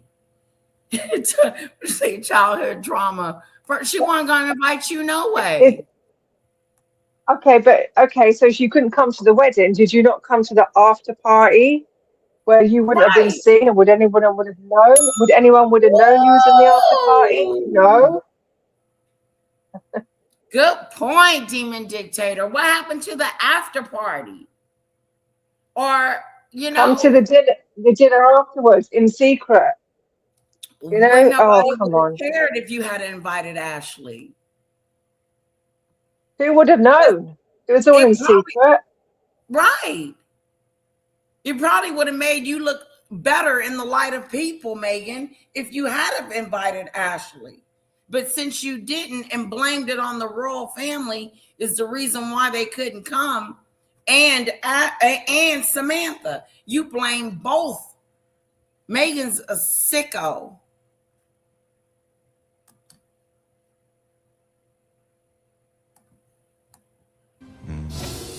Well, let's go even closer to all of this. I Meghan would be Markle's hurt if I half-sister, was Samantha Markle, joins us now live. And Samantha's finna start talking. Then the first thing I would say was, I'm very hurt and disturbed by that whole situation. Number one, why would my sister treat me in such a way that she acts like she doesn't know who I am?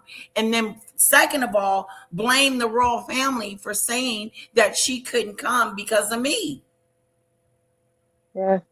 I would be furious that she used my daughter. I would have been furious that she used my daughter for her own good. Yep, she used my daughter. She used her. She doesn't care about Ashley. One tear, left eye. Yeah, I would be hurt. I would be devastated. I would be sad. I would be like, all she does is go around blaming other people for her actions. We know that the queen didn't say that. And the people, the organizers that allowed her to invite whoever she wanted to the wedding. And she said it. She said, well, my mother was classy and the other people are just different. She showed herself to be snoopy and snobby towards people when she said that. I'm From better Florida, than you. well, some very damning allegations, raw allegations in the documentary. Samantha, thanks so much for joining us. What are your thoughts? Well, first of all, I'm not going to call it a documentary. I could only think, you know, when I was trying to appropriately name it, it was a flopumentary. It's so much rhetoric at this point, and so many lies have been thrown out there, debunked, and yet still there's this repeated need to push this narrative. So, I think it's ridiculous. It borders. So, Earl, you gonna come up in my channel and start insulting me and calling me ignorant? My ignorance is breathtaking. And what is yours? What do we say about your ignorance or your lack of awareness? Because you are oblivious to Meghan's behavior, and it's appalling. I'm gonna let you get away with this one. Watch yourself, okay? On comedy, it's that bad. So we were watching you when you were watching it and you were shaking your head through some of it. Which bits do you think or you say were lies? Well, you know, hearing Harry say that they want to tell their story, first of all, just flies in the face of intelligence and logic, because everybody knows they were paying very pricey PR to tell their story. Not only that, but to disparage and to shape social perception about others whom they wanted to stay silent. They were definitely in control of an entrenched media agenda. Otherwise, their PR would have been pointless. So to sit back and say that they were silenced and they couldn't tell their story, with multi-million-dollar PR, I would beg to differ. That was their function. So, it was ridiculous. Well, Samantha, we're starting to see a lot more of behind the scenes about your side of the family, particularly your daughter, Ashley. She features quite heavily in the third episode. Did you know she was going to be in it? No, I knew that she was not at the wedding, and it kind of saddens me, but it's really surprising to hear that there was a narrative spun that made Ashley feel like she was not invited because of something having to do with me. Well, I heard from a royal insider who knows that was up to Meghan. So Meghan lied to my daughter, which made my daughter, I think, begrudge me a little bit, thinking it was my fault. And remember, this is at the beginning when everyone believed Meghan and everybody thought I was a horrible person, and the world had not seen the string of lies that even people like Megyn Kelly had come out and pointed out, and Piers Morgan, the porcupines. But then, I can see how my daughter would have felt sort of torn between the two, and then feeling perhaps like she couldn't go to the wedding because of me. Well, that's not true. That's a lie. No, Earl, it came out of Meghan's lying mouth. It came out of her lying mouth. Meghan's the liar, okay? Get your story straight. Samantha didn't have to say it. Samantha just reiterated it about what your girl did. How disrespectful, how nasty, how crass she is, and how unladylike she is. She's the one with no class, okay? You're the one with no class, Meghan. Your actions speaks. And when they speak, you are foul. You're a blamer, you're greedy, you're a bully, you're nasty. You blame Samantha, that the reason why Ashley couldn't come to the freaking wedding, which was appalling. You liar. I found out that the royals did not say that. They did. Meghan said that. Meghan then said it. lied to my daughter and made my daughter feel like there was something wrong with me that prevented her from going to the wedding. So what a horrible lie. What horrible manipulation. And you know what? I'm just going to call it totally dishonest slop. But more than that, to pit family members against one another using lies and manipulation. Preach it, Samantha. I mean, this is common sense, to put family members against family members. That's what she did. Who put a 1 in the chat if you would have treated Samantha the way Meghan treated Samantha and Ashley?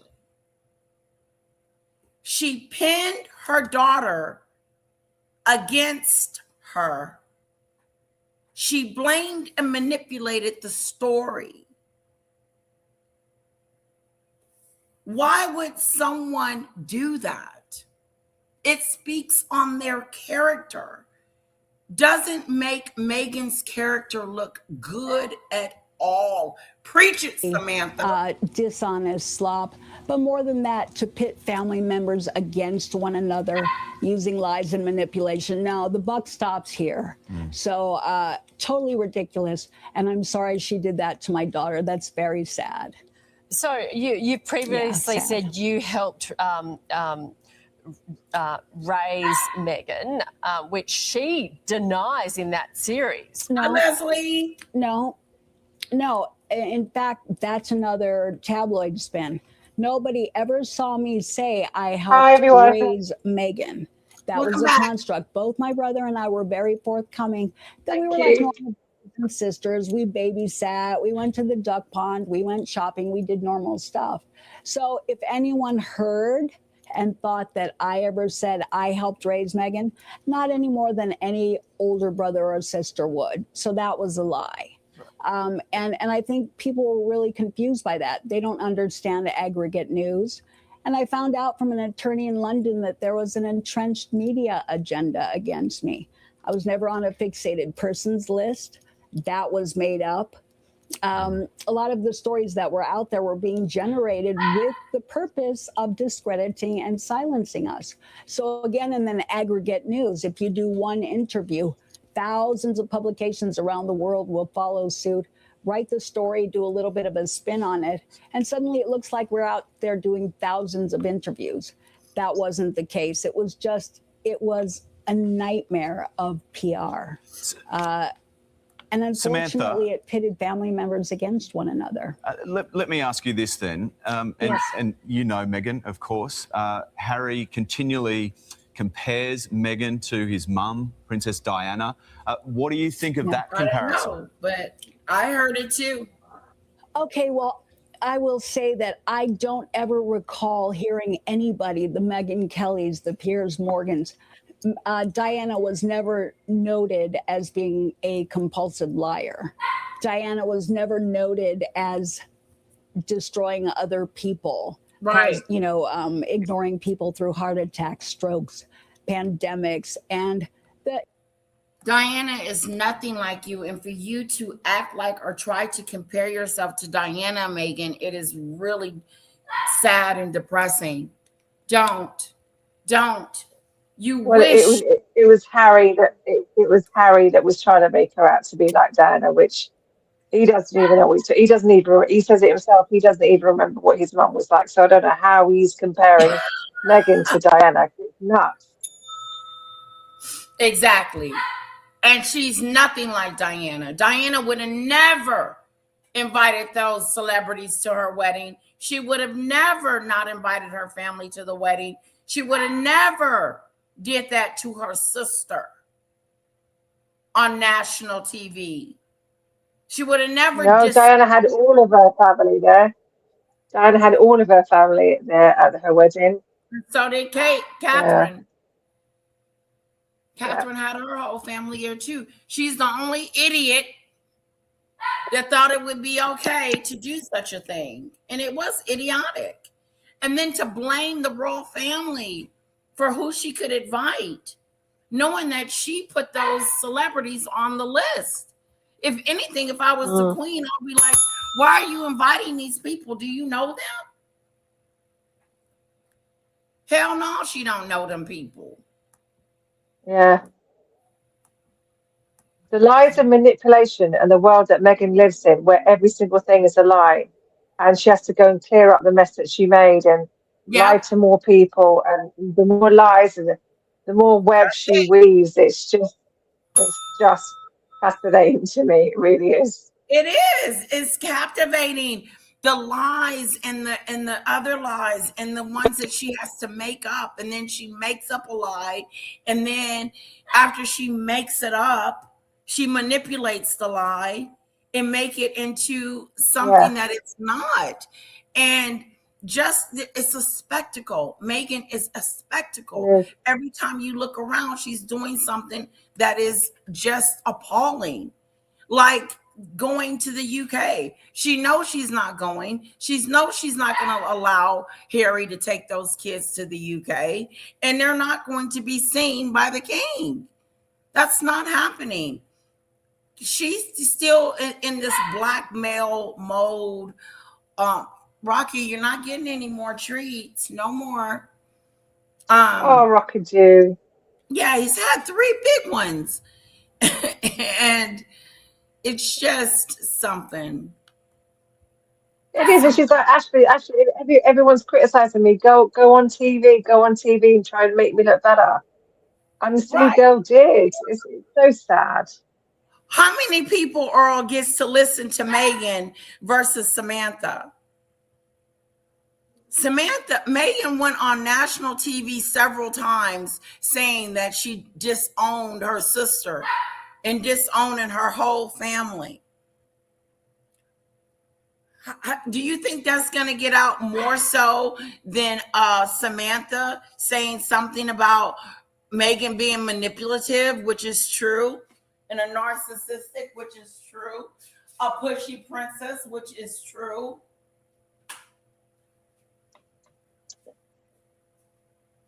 They're all such a mess of a family, you know? Such a mess of a family. It really is. They're all in there for their 15 minutes of fame and fortune. Seriously, to God. 15 minutes. That's it. Samantha got 15 minutes.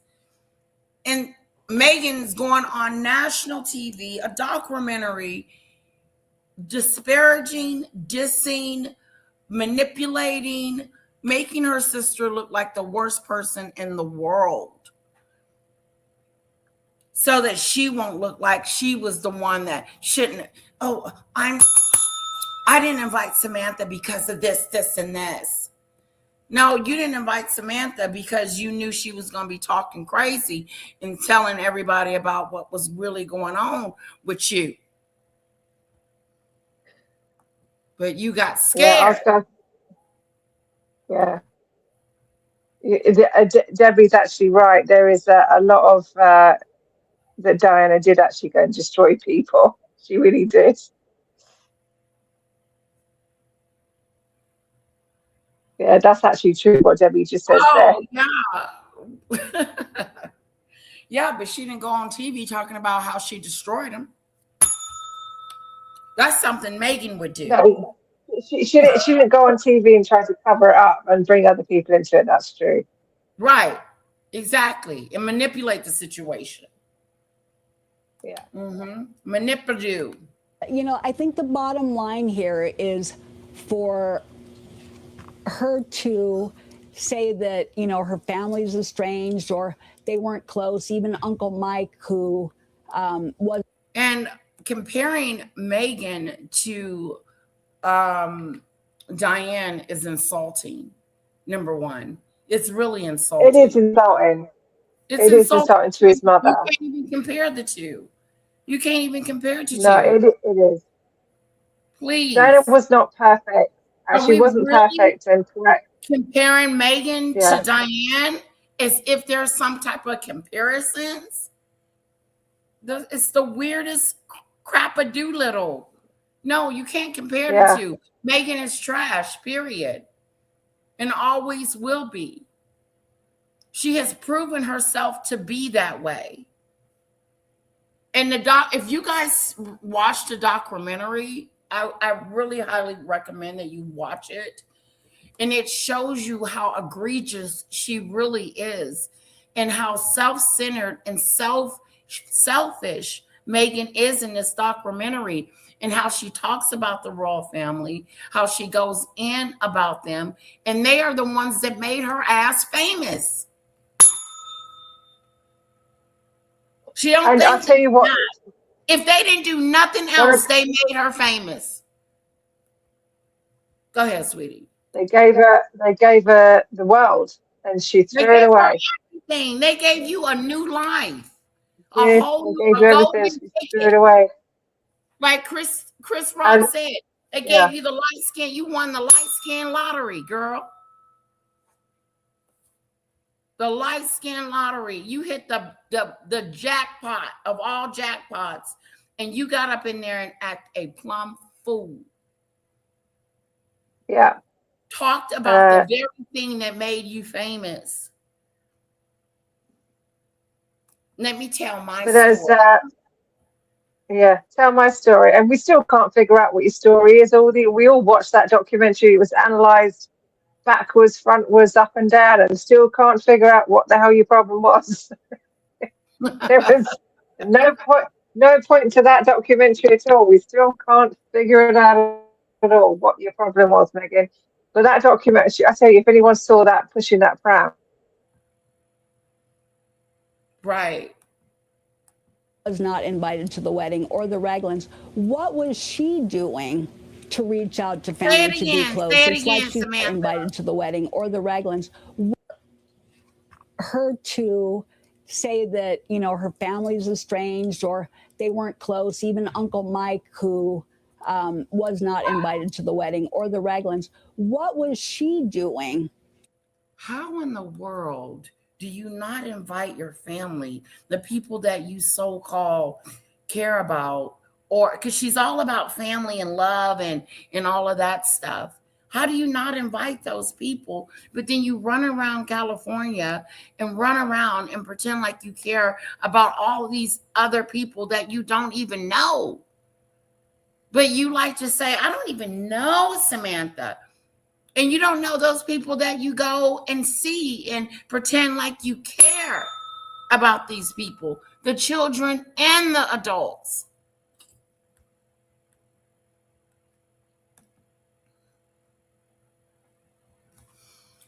Well, that's his personal opinion. So, and what does that got to do with it? And he also said that the shit that she was talking about, Earl, wasn't racist. It was just in-law stuff. So he's still trying to figure out where the racism came from.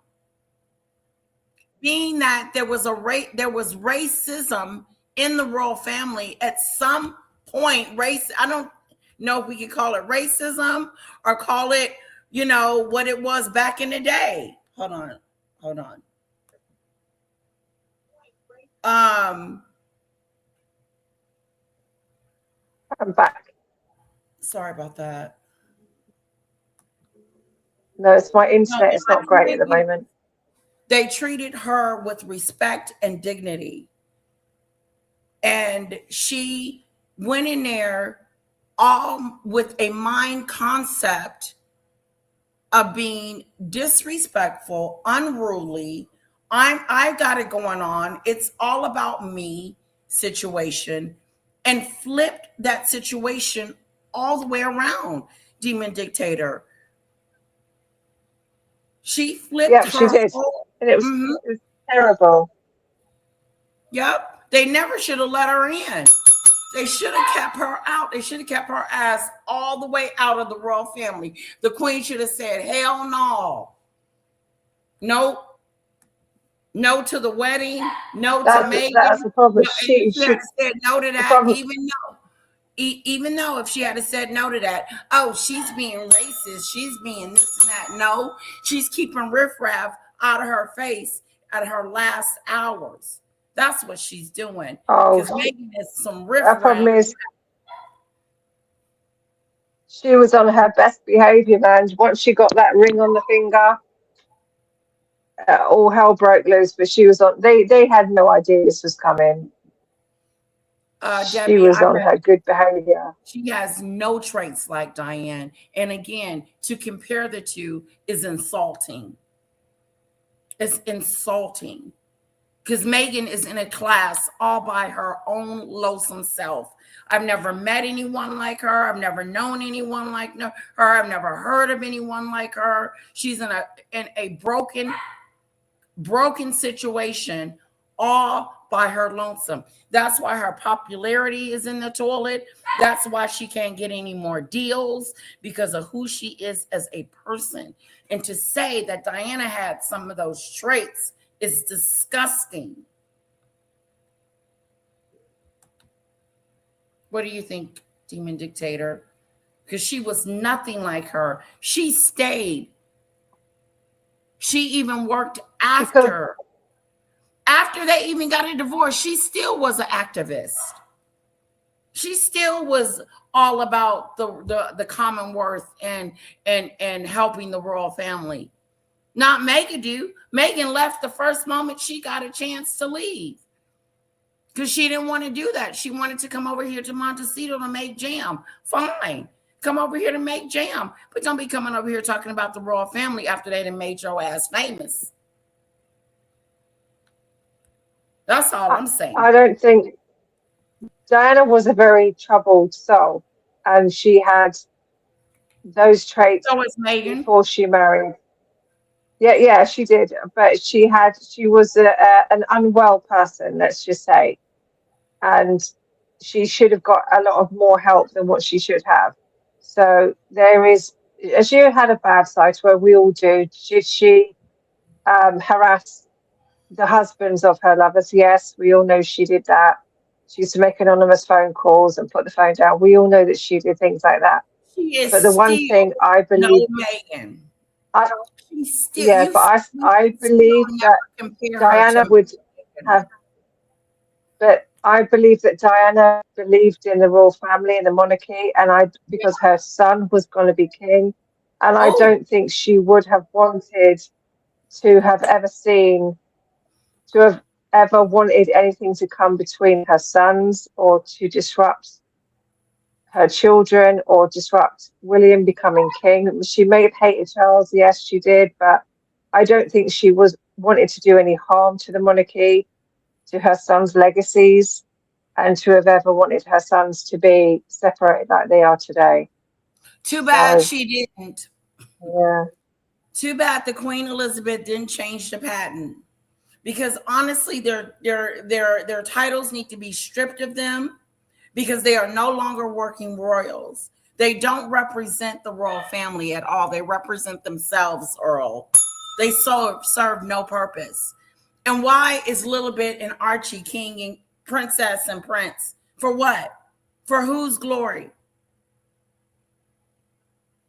They're not even in their roles as prince and princess.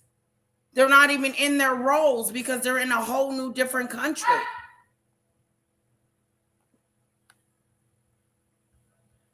Meghan wants the benefits. I don't even know. Yeah. I don't even know what you're talking about at this point. Meghan wants the accolades and all the pageantries and the things that goes along with being a royal. She doesn't want to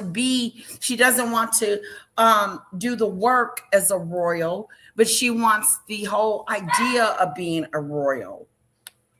And if she doesn't get herself to the UK with those kids, they're going to write her out like they've already done. You don't have a place in history, Meghan. This is literally her last chance. I can't wait because Kinsey Schofield has just had Scott Rouse on her show, which I'm going to watch later on. He's one of the behavior experts. And they're like, this is her last chance, Meghan. If you don't come this time with the kids, like, no, that's it. Like, you can't play this game anymore. Like, everyone's sick of it. Even the king's sick of it. Ravek are like, we're done. You're not going to get your security. And even like the papers, everybody's like, will they, won't they? We're all fed up with it. And either come and bring the kids or don't come and bring the kids. But whatever, your games are over. Nobody's interested anymore. And all those charities that you're letting down right now, or Invictus is kind of like dead in the water because there's a lot of scandals going to come out about their money. And all the charities that are, and all the charities that are sitting there right now organizing these events, will they, and this is in the paper, will they, won't they, will they, won't they? Harry's going, it's my father's fault, it's Ravek's fault, and all this effort, and this is how you two are behaving. This is your last chance, girl, Harry, Meghan. Just sort your stuff out, sort yourselves out. Exactly. Yeah, but and I'll say it again, to compare Diane to Meghan is insulting her legacy in every way. It is. She's not a divider in chief. She's not about manipulation. She is not about what Meghan is about, and doesn't have the traits of this Mimi girl.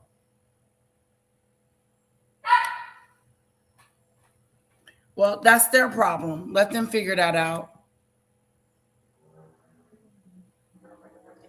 But Elle, she wasn't treated any Elle, I don't even know what you're talking about, Elle. I don't either, because she wasn't. That's racism. Yeah. That's right. He goes, oh, that's racism, treating Meghan differently than another. Well, how was that racism? Oh, Elle, you just make no sense at all. He doesn't. She wasn't treated any differently. Reality. Jesus, she wasn't treated any differently. He keeps making excuses for his girl, and then when we say something about her character, about who she is, he likes to change the subject and starts talking about racist, and talking about other stuff instead of talking about the situation at hand.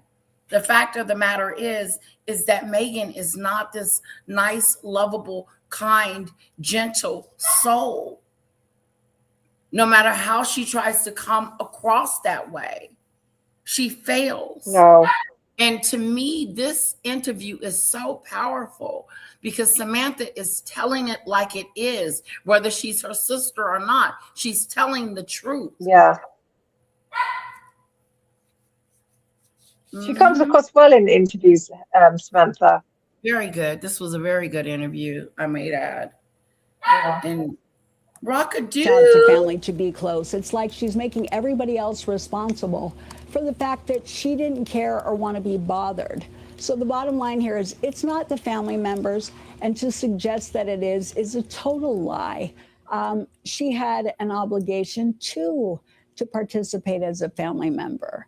And I just think that the truth has to be out there, and they can't pay PR and spin the narratives to make everybody else the villain. The royals are all horrible. The Markles are all horrible. Everybody's horrible but them. Isn't that just a miracle? Look, a lot of allegations are put in this documentary, or as you say, a floppumentary. Let's put another one to you. Did you take your dad's phone in the hospital and cut Meghan off? Because that's what she says. Okay, well, I wasn't in Rosarito in the hospital. I'm in a wheelchair in Florida. And my father made it very clear that he was already in the hospital when they lied and said they sent cars and he would not get in. They said he refused to get in. That's a lie. My father was already in the hospital. He'd already had a heart attack. I was nowhere near Rosarito. So unless I levitate telephones, there's no way I could get his phone and cut anything off. Do that math. You know, the stories just get bigger and bigger. And it's really sad because the intent here is to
Got no sound, Letitia. Sorry, I've been talking. You having a rant there. Because of Rocky. My point is that I forgot. Dang, it was good too. Moving on. What if it was Samantha that married Harry, and it was the other way around, Meghan? I could see her trying to be a part of Samantha's life because she is now connected to the royal family because Meghan wants to be famous by all means necessary.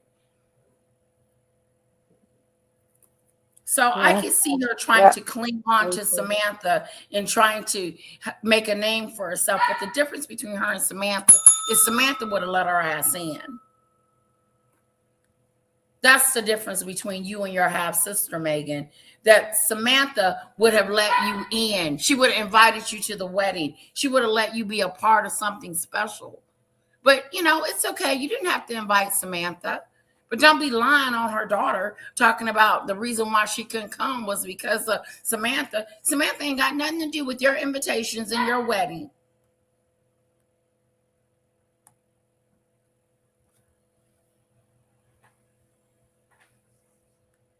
I am not blaming the kids. I'm not bringing up Archie a little bit. What I'm saying is, Ziggy Lee, the purpose of them having Princess and Prince over here in the United States is useless. It's useless. Now, if they were over there in the UK with Prince and Princess, then it would be useful. There would be a reason for them to have those titles, because they are part of a family, the royal family, the Commonwealth, and everything. They're a part of this family. But since they decided to leave and fend for themselves and do their own selves in another country that don't do prince and princess, what's the point? What's the point? And I thought she wasn't giving them titles. Yeah. There's no point in them being Duke and Duchess either. No. Oh, they're over there. Whatsoever. What purpose is it, Demon Dictator? Tell us. None. It was the royal family they ran away from. Freedom flights. They treated us so badly. Then why keep the titles? Exactly. They wanted freedom. So why do you need the titles? And it's racist. They're not going to give your son any insecurity. So why do you want? Meghan came over here to the United States to trash the royal family and to make money. That's exactly what she had planned to do. And that's what she did. She accomplished that. And then along the way, she started taking things from the royal family. I say take because she didn't leave them on the doorstep when she left. She took the Duchess of Sussex. She took Prince and Princess. That's their birthright. Yeah. That's a bunch of BS. Honestly. How can someone mess up so bad? Jesus wept. She was. He likes to forget that she was a part of the Fab Four. They could have easily. Yeah, Earl likes to just make it all up. Yeah, he does. And why would they make her a senior royal? Why would they make her a senior royal? They didn't have to do that. Earl, let me tell you something about what you just said, right? Why did Charles tell Harry he couldn't afford to support him and Meghan? Harry had a personal, what do you call it? Like not wages, but a personal allowance of about £2 million a year, something like that, right?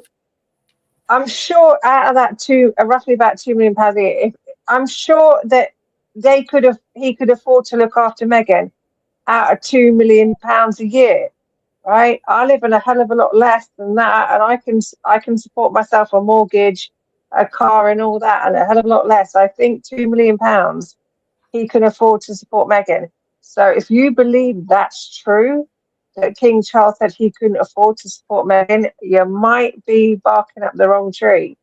Yes, because Harry had an allowance. He had an allowance of a substantial amount of money, and he could have afforded to take care of Meghan out of that allowance, no problem. Harry might have been asking for more money. Well, Meghan she bought more clothes and a bigger budget of clothes than every princess in the entire in Europe. That's probably where King Charles said, look, I'm not paying for this Jezebel if she's going to be spending this amount of money. But Harry had a massive allowance to curb her spending.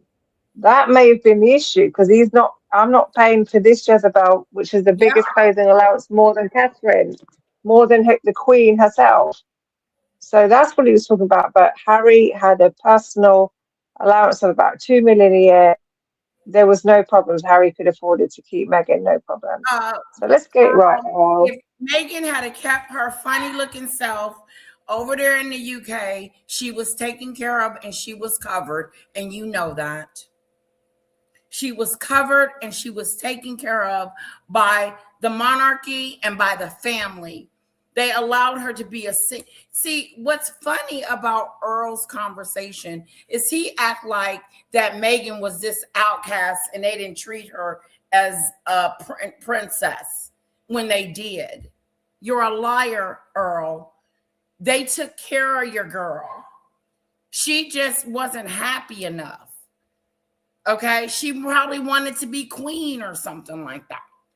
I don't know, but now that I'm looking in on the outside, it's good that they left because they wasn't nothing but troublemakers. They were troublemakers. Meghan didn't want to work as a working royal, but she wanted the money. So Earl, was it okay for King Charles to keep paying for Meghan even though she didn't want to work anymore?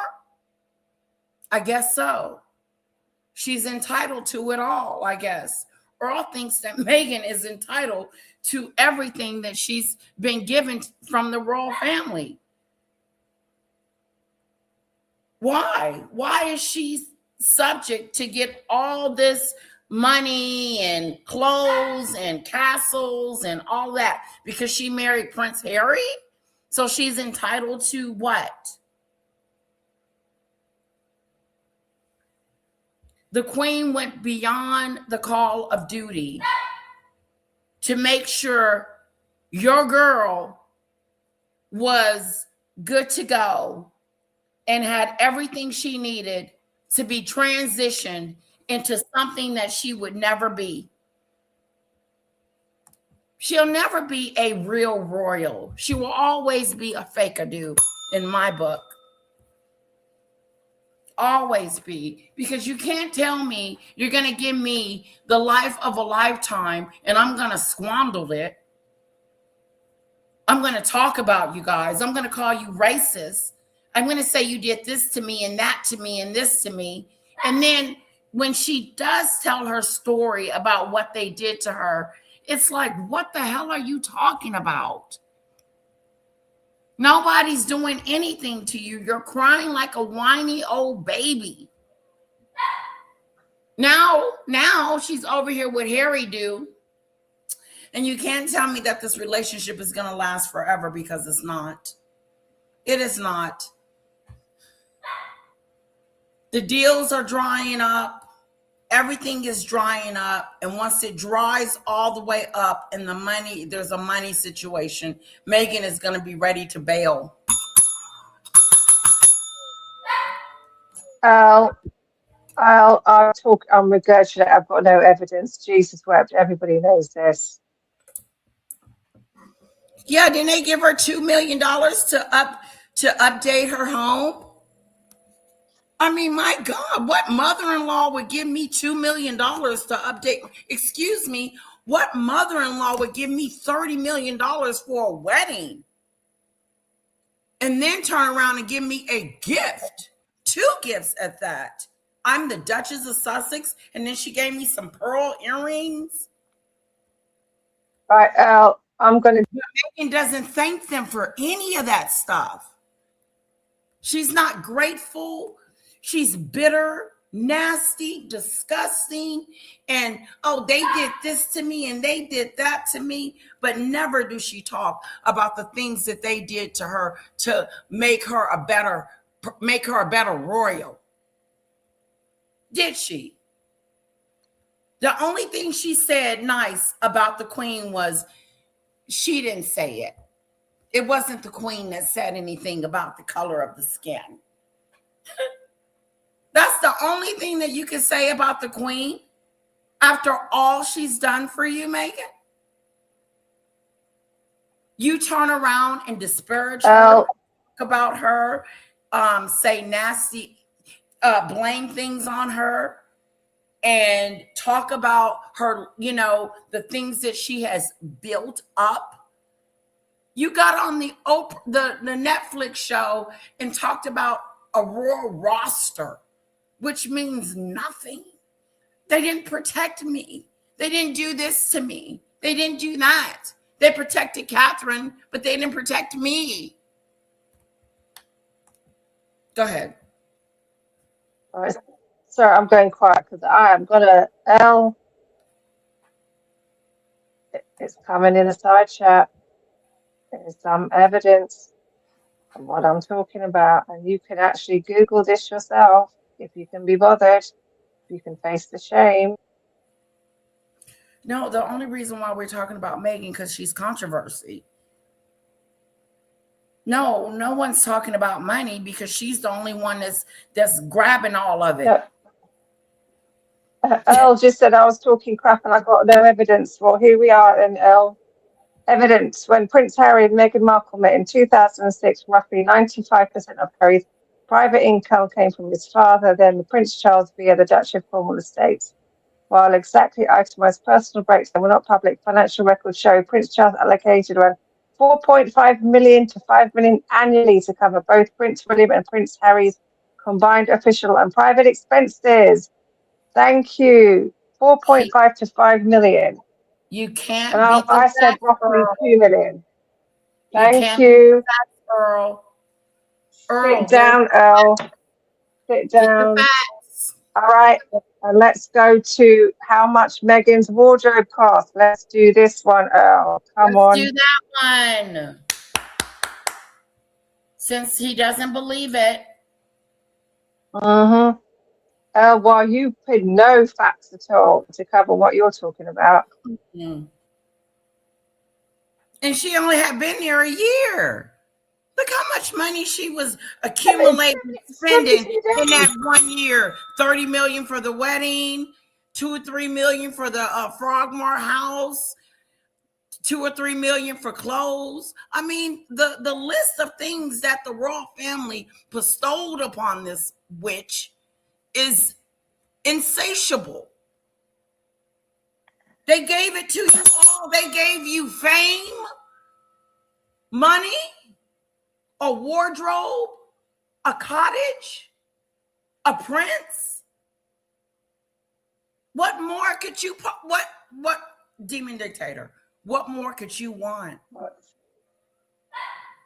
Is there anything else? Are you lacking anything?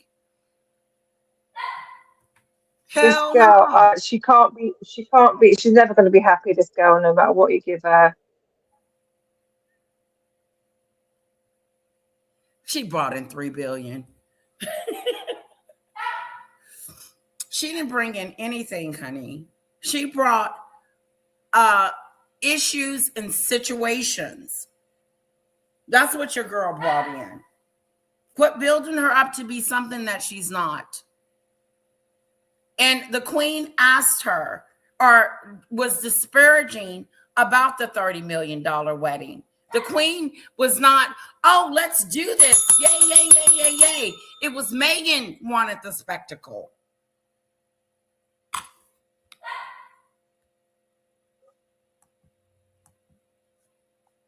Sorry, I'm just getting the facts. I've gone quiet because I'm getting these facts, Elle.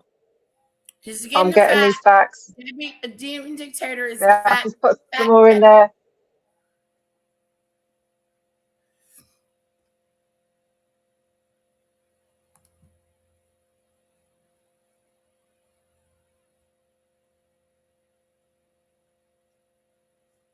And do you honestly think, Earl, that the community, after they found out who Meghan was, that they really want to spend that kind of money on her, regardless of what they gained in the process?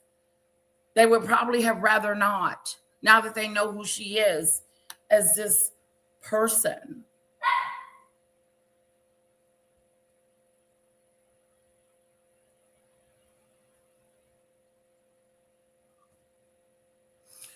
Don't compare William's family to Harry's. They're totally different people. He's the future king. Something that Harry will never know. Do damage to people when it would have been so easy just to be honest, present in the moment, and be stop honest. all of this. She doesn't know how to be honest. Weird. It doesn't stop. You know, so we're all kind of scratching our heads. I don't know whether to laugh or just, be upset at times because it's crazy. Because Meghan was convinced someone else was texting on his phone. She didn't explicitly say it was you, but she's kind of saying that. Who was it? Well, there was nobody there to be texting. I wasn't in Rosarito. I don't have telekinesis. Sorry, here's the new, sorry to burst anyone's bubble. I was nowhere near there. Nobody was texting. That is a machination of her mind. Maybe she imagined that someone else was texting. Who knows? Like she imagined a secret wedding with the Archbishop of Canterbury. The imagining seems to go on and on and on. And I think the Archbishop of Canterbury was also very forthcoming in saying the secret wedding never happened. No, there was no secret texting. Meghan's a liar. Nobody was there. The bottom. She lies a lot. She tells porcupines. It's out there. Just Google it, Earl. It's everywhere. Everybody's talking about how much she spent on wardrobe. Please, you know the deal. Oh, come on, Earl. See, what's your source? Google it. Oh, Google it, Earl. Jesus, girl, Google it. Google it. I can't see, Earl. I can't even speak now. You're sending me Julali. You don't have to show anything. He knows that's true. That's why you mentioned it earlier, Earl. I'll put facts up all day, every day, no problem. But it's never going to be good enough for Earl. It's not. He's not going to hear it. He's not going to have anything said against Meghan. Earl is going to deflect and defend. He's going to deflect and defend and manipulate the situation into Meghan's favor. I think, and I could be wrong, but I'm sensing a little bit of narcissistic coming into you, Earl, a little bit. Because it's all about We're going to get insults are going to come out. The insults are going to come out now because he's lost his argument. There's some narcissistic tendencies going on because Meghan is a Mimi girl. And if you listen to Earl, all he talks about is her. When he talks about her, he talks about how he talks in terms as she does. What about me? My wardrobe. What about William and Catherine opposed to me? What about when they did this? What about when they did that? And what about when they did this? But what about when they invited her into the royal family and made her a Duchess of Sussex? And now she's running around complaining. Her and her frog. Ribbit. I do think Earl is Meghan. I do think Earl is Meghan in disguise. Yeah, he reminds me of her a lot. Like he's got those tendencies, those Meghan tendencies. Because if you think that it's okay for your girl to be this girl, then why is she losing popularity? Why is she losing the plot? Why are people not happy with her? Why is she fading in the wind, Earl? Your girl is fading fast. And if she doesn't get over there to England quick, there's nothing left for her. The only thing that made her relative was the fact that she was a royal. Sending him messages. And all these... he would have, they knew how to call him and get a hold of him. They did. They really wanted to, and he had a heart attack and was in the hospital. Yeah. So, Samantha, what does Meghan want to achieve from all of this? What's the end game for her? In my personal opinion, let's run that disclaimer right here. It doesn't feel to me like they were pulling a lot of these cards and throwing out red herrings and playing the victim until a point at which there was a lot of scrutiny over lavish spending, over dishonesty, over breaking royal protocol. I mean, there was a lot going on. Then and only then did we see the race card pulled. Then and only then were family totally villainized. It got more egregious. And as I had said in the beginning, if she'll do this to our family, she'll do it to yours. Then and only then were the royals being demonized. Oh, now suddenly they're horrible. They're not being fair. It's like, It is going to be very interesting to watch the Yes. remaining 3 episodes of this, as you called it, drop. flop-umentary. Samantha, thank you so much for joining us and giving it a little bit of insight into the Markle side of the story. Thank you, Samantha. Thank you, Samantha. That was really good. I have another one. We'll wait till tomorrow. And Okay. one with the father. I still haven't seen my grandkids, and that's it. Is a vow. I want to see my grandkids, and I think King would like to see his grandkids as well. Meghan Markle's father, Thomas Markle, is making another effort to see his grandchildren. On September 18th, the 79-year-old retired lighting director spoke out in a live interview with Good Morning Britain to try and get his daughter and her husband, Prince Harry, to acknowledge him so he can meet his 2 grandchildren, Archie and Lilibet. I guess heartbroken. I'm very upset about it as well, because this is a cruel thing to do to our grandparents. Not just me, to the King of England as well. Denied the right to see a grandchild. Mind you, he's talking this way because he's had a stroke. Okay. And just so you know, Meghan has not went to see her father since. Okay. She hasn't seen her father in 7 years, and she hasn't spoken to him in 7 years. Through lawyers, maybe, but that's it.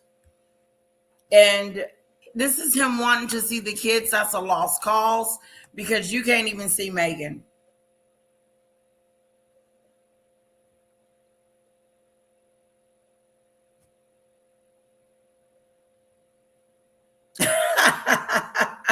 Marine said, don't come over there to the UK. Grandchildren. You have to forgive my voice, but I'm trying to say it the best way I can. Thomas continued on telling hosts Susanna Reid and Richard Madley that under California law, he could sue for rights to see them. Put the past behind us and allow me to see my grandkids. In California, I can actually sue to see them, but I don't want to do that. And the other thing is, I've done nothing wrong. Isn't it sad, Carl? That points when he says I'm a bad guy. As a matter of fact, I'm a really loving father. And how do you know he hasn't met his other grandkids? And there's no excuse. How do you know for a fact that he's never met them, Debbie?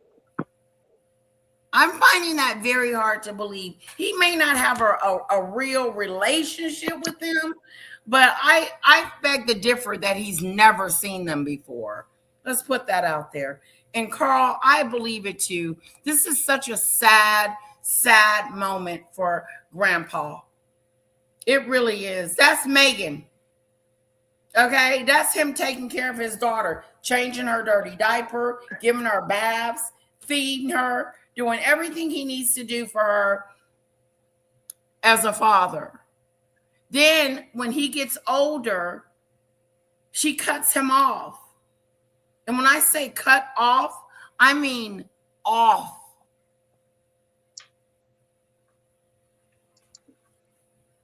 Off. Totally off. Hello, Emma. Yeah, Thomas didn't do a great. Yeah, he's not seen his other grandkids either, so he's kind of not the best granddad in the world, really. Nobody is the greatest. Everybody's got skeletons and all that good stuff. But does that make it okay for Meghan to treat her dad in such a horrible, disparaging, disgusting way? He's done nothing to her. Yeah. He put her through school. But it's disgusting to for anyone to hold grandchildren and like away from their family is terrible. It really is.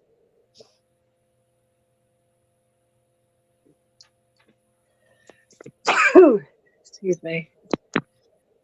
Well, that's his problem. Debbie. That's his problem. That's Junior, whatever his name is. If that's the way he feels about it, it is what it is. But we do not know for a fact that he hasn't seen him before. We don't know that. Excuse for her to treat me this way. No excuse to treat the king that way as well. It's really ridiculous. No excuse to treat grandparents that way. The Duchess of Sussex's dad also opened up about their former relationship when she lived with him in middle school and high school, and how she's not the same daughter he knew then. Meghan lived with me from the 6th grade to high school, and I never saw anything like that with her. And well, also college, we get along fine then too as well. I never saw the kind of woman she turned into.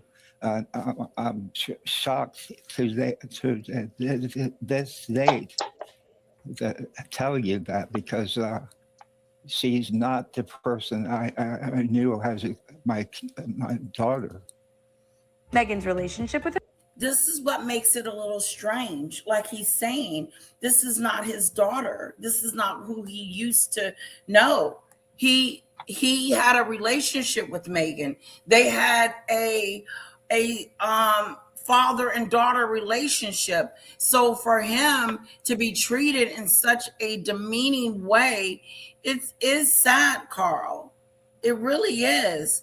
He's on here begging and begging for his daughter to I think see his kids. I think he saw this side of Meghan You think plenty he of knew? times, but he just didn't want to see. Yeah, Yeah, you he can't. just didn't want to accept it. She's a spoilt brat. There was this video of her driving Yeah, around going, "Yeah, I'm not speaking to my dad right now." And yes, yeah, he knew what she was like. she sure did. I'm not speaking to my dad. I'm mad at him. Yeah, Yeah, did you see that video when she was driving? Yeah. So, oh no, he knew what she was like. I'm afraid to say, Thomas, you probably created her, to be honest. You gave her everything and you taught her nothing. yeah, nothing. This despicable person. Their father became strained in 2018, shortly before her wedding to Prince Harry, and has only continued to get worse over the years, even after Thomas suffered a stroke last year. Despite the former Suits actress's harsh treatment to her dad. Harsh treatment. Listen, in spite of her harsh treatment against her dad, the news outlet knows, Demon Dictator, that she's mistreating her father. Thomas say that again. Who? What? Sorry. I said the news, the journalist from Access is saying, in spite of the way she mistreats her dad. So everybody is seeing the mistreatment, the disrespect, the way that she treats her family and her father. And it'd be different if he's done something that was so egregious that it's unforgivable. He's done nothing that's not forgivable. Period. And someone asked her, what about forgiveness, Meghan? What about forgiveness? None of that's going on, because people have to forgive you for the dictator demon stuff that you got going on in your world, making grown men cry.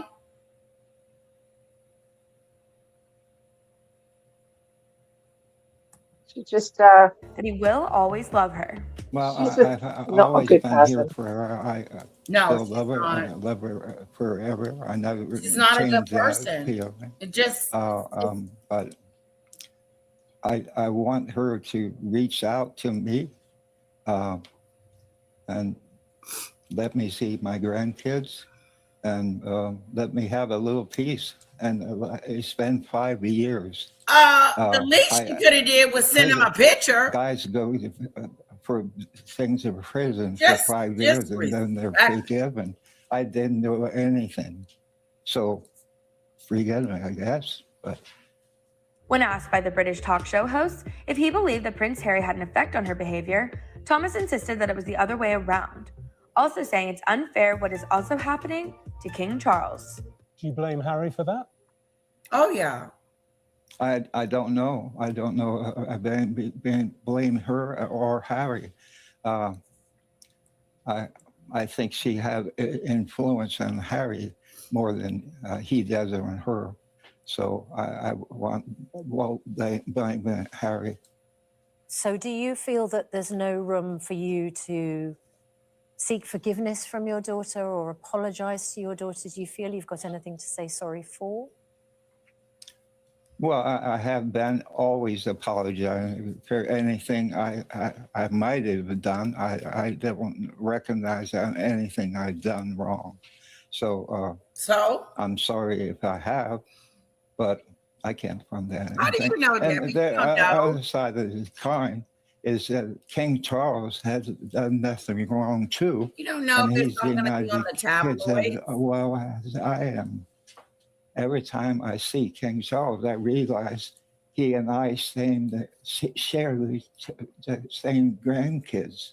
She haven't even That's not fair. FaceTimed him. Besides Meghan's sour This relationship, bitch, excuse my language, has decided I'm Richie Rich and I'm better than you guys. So I'm not going to send you any pictures. I'm not going to contact you guys anymore. I'm better than you. I don't want you in my life no more. You mean nothing to me. That's her attitude. You can't say that, he came on and talked about me on the TV and now I don't want to be his friend anymore. You cut your father off at the wedding. You told him that if he doesn't stop talking to Samantha and Thomas Jr., that you were going to cut her off. That you were going to cut him off. That's so sad. It's so sad. So it really sad. is. It really is. And it's all her fault. It's all Meghan's fault. But she wants. I used to love going down to see my grandparents. I used to love seeing my grandparents. Yeah, if she can't fix her family situation and treats her family this way, then how is she going to be an advocate for anything? Charity and everything starts at home first. It starts at home. It doesn't start in the streets, Meghan. It don't start in the streets for a PR picture. Look at me, I'm giving someone some food. Remember when COVID was and her and Harry was running around with them sack lunches, giving them out like they cared? Sack lunches. Sack lunches. Yeah, she was running around giving out sack lunches. Talking about I'm a philanthropist. I'm wonderful. Girl. Show up, do good for everybody but your own families. It's terrible. It really is. Yeah, it is. And she could do this behind the scenes. She could contact her father behind the scenes. Oh, it's going to get out to the tabloids. Everybody's going to know what's going on. No, it's not. No, it's not. If anything, she'll leak it. I'm going to write my dad a letter. Pick up the phone, you dumb diddy dumb. Hello, highly sensitive. Pick up the phone and call your father. When you needed something, you picked up the phone and called him. When you wanted something from him or needed something from him, didn't you pick up the phone and call him? Now you didn't forgot the number because you don't need what he's offering. Now you're not even calling him. He's got the same phone number, Meghan. What is going to happen when he passes away and you haven't seen him?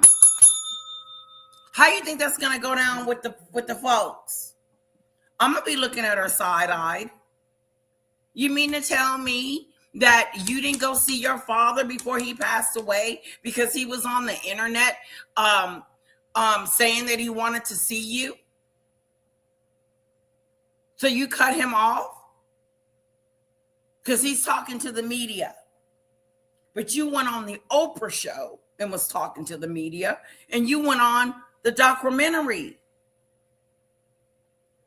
disparaging your family, talking about they're classless. She called her family classless. Yeah. Like she's better than She was that. she was creating all these emails, but then she put all his personal emails up on. She did all the personal emails like Catherine. She put all their personal emails to her dad just to prove her point. And everyone's like, no, this is no excuse to cutting off your family like this. It's not. Oh, If your daddy ain't in so jail bad. for robbing somebody, then tell me, what did he do? Nothing. You can tell he's got a kind heart. He's really loves Meghan. You could tell she's the favorite. With her father. Her husband also has a strained relationship with his father and the rest of the royal family ever since the couple stepped down as senior working royals in 2020. How in the hell did you see that? Did you see that movement with? Did you just watch Meghan and Rewind? Yes. Can I get a rewind? Can I get a rewind? Look at As this. senior working royals in 2020. As senior working royals. You see that? Senior working royals in 2020. Harry also They both in 2020. stop and they try. Harry also shared private details She of had- the family ever she's since so the had to couple go stepped on down that. as senior working royals in 2020. Harry also shared private details about each member of his relatives. Harry also shared private details about each member of his relatives in his memoir Spare, which was released earlier this year. Access Hollywood recently chatted with DailyMail.com's Charlie Banks. Slime ball. You're a slime ball. She so had to. Yeah. She so had to go on that. Oh, goodness me. She had a ride on that one.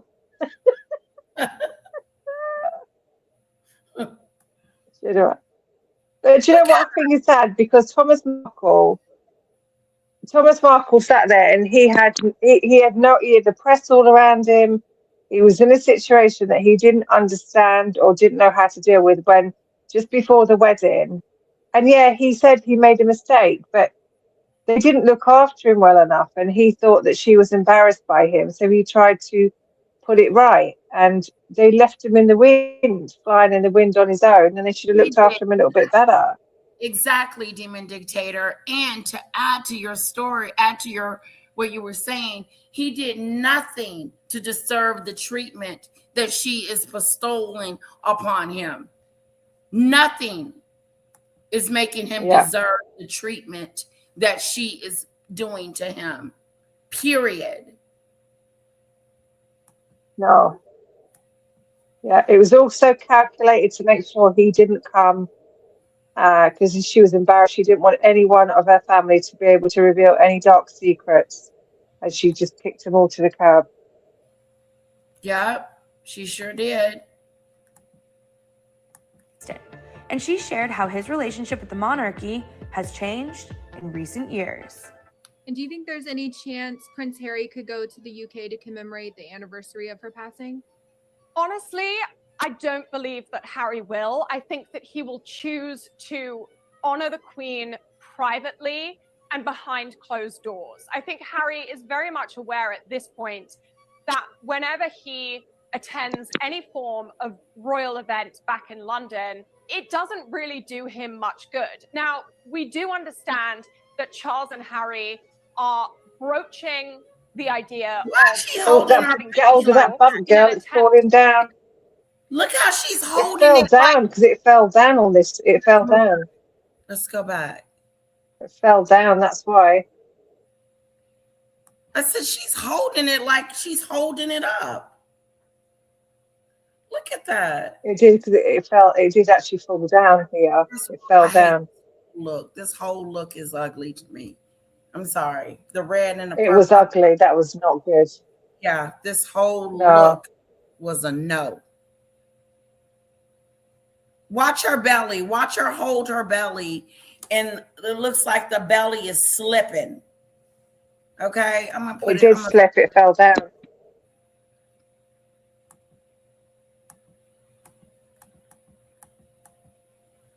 Let's do 75.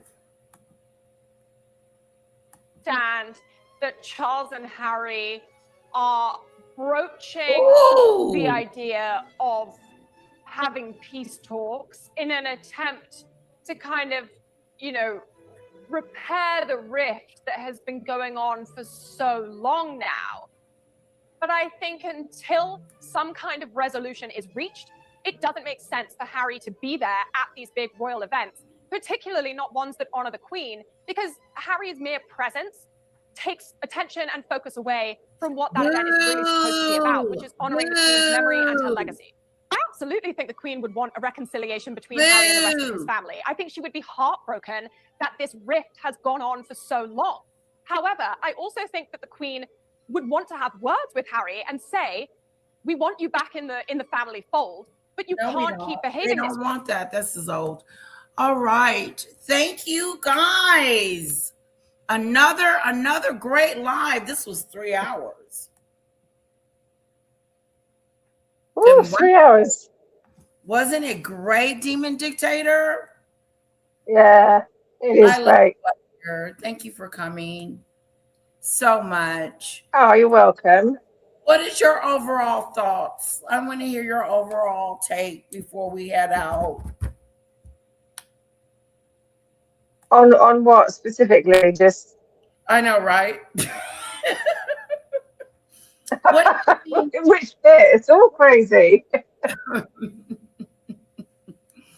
What do you think is going to happen if she doesn't get any more deals? And yeah, like, Well, she's not going to get any.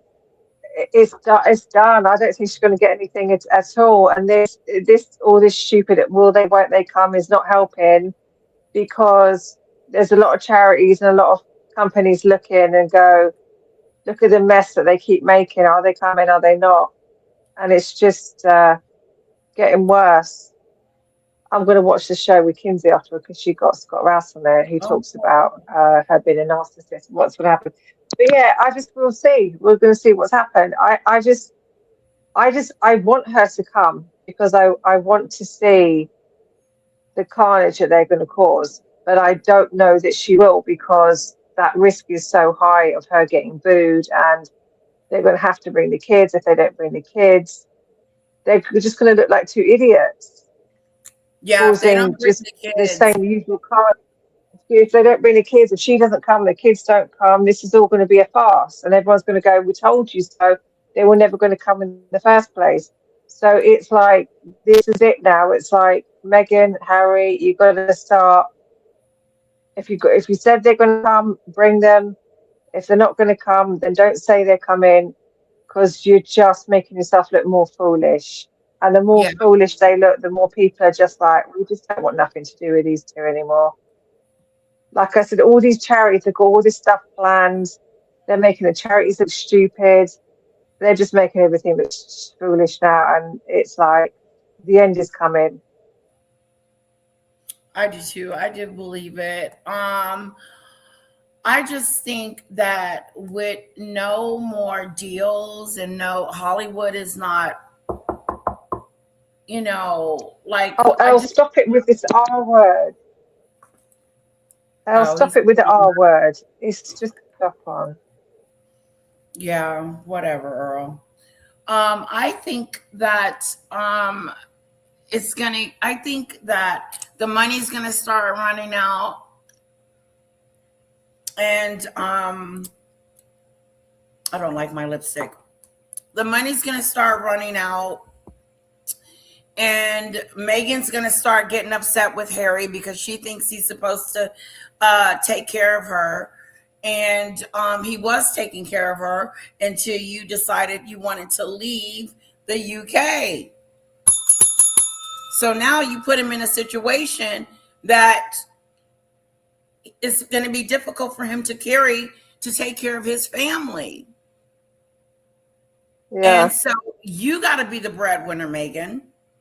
You got to pump out some of this JAMA scam and get that going on, okay? All right, guys, we're Well, she out of tried. here. Okay. Go ahead. Go ahead. No, I was going to say no. I was saying goodbye to everybody. Until the next time. Hold on real quick. Hello?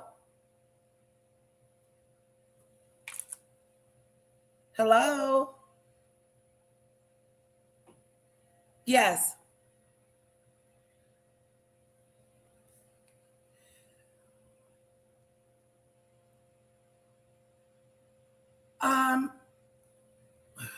Yeah, you can email it to me. You got my email? No, we actually don't have your email. The one that we have here is Eric Reed. But are you also the homeowner? We can hear that, Letitia. We can hear it. Oh, sorry. Let me let you go, okay? And call me back. Just Okay, email. bye, everyone. Okay. Thank you. Did they hear it all? No. Okay. No. Good. She was about to read Eric's email out, so I just said, "Oh, we can hear it. We can hear it." Oh, good. Thank you. Listen, guys, thank you for coming. I appreciate it. It means so much to me. Demon Dictator, I love you, girl. Thank you for being up here. Sometimes I feel so lonely. And not lonely, but I come up when I can. Up here with me. Yeah. Yeah, everyone can come up. Even you, Earl. Even you can come up, Earl. Yeah. Earl, stop it. Stop it with the R word, right? You're just causing trouble in there. But yeah, leave it alone. Let it go, Earl. Let the Earl is R word lovely. go. Because the only person that's running around here saying it is your girl. Your girl. Hello, Daisy Lee. Okay, guys, we're going to play a song on the way out. Okay. I'm going to say goodbye to you all. Until next time. Have fun, everyone. And Bye, see you later. We love you, girl. Oh, and your Love you all headset too. works really Bye. good. Bye-bye.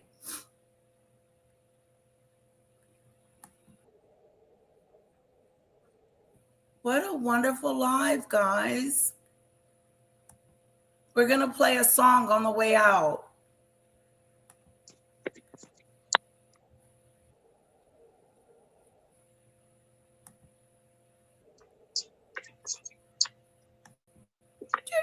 Bye. We love you, girl.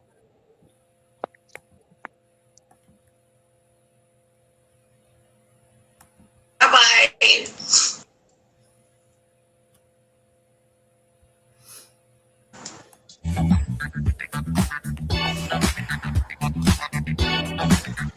We're going to play a song on the way out.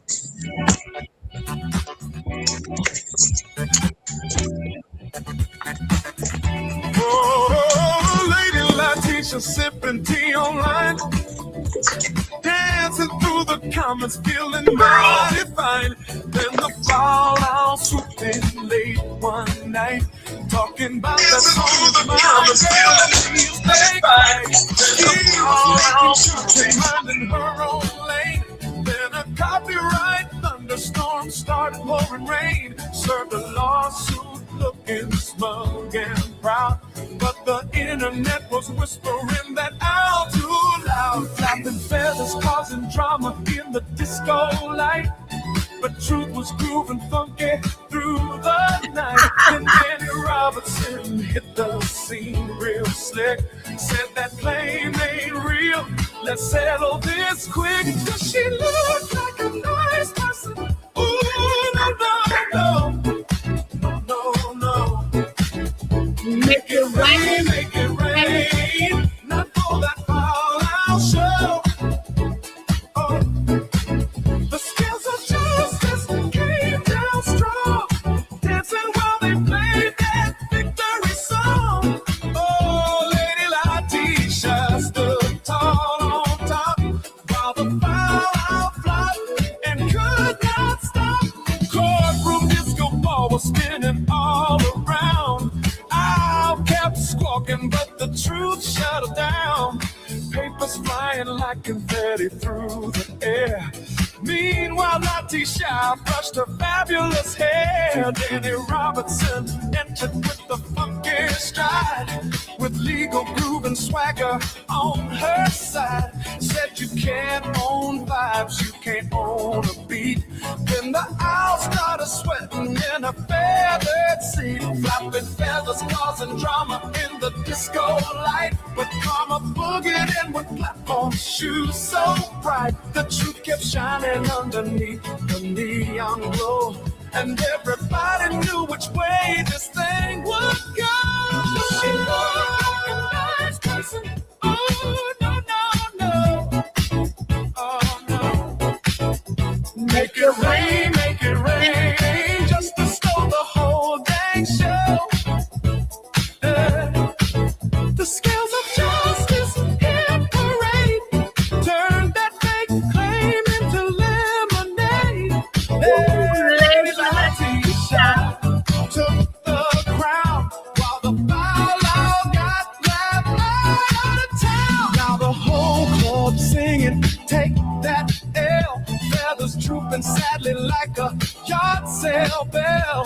The owl tried scheming for a little fame, but ended up roasted by her own bad claim. Lady Letitia doing victory spins, smiling big while the funky bassline grins.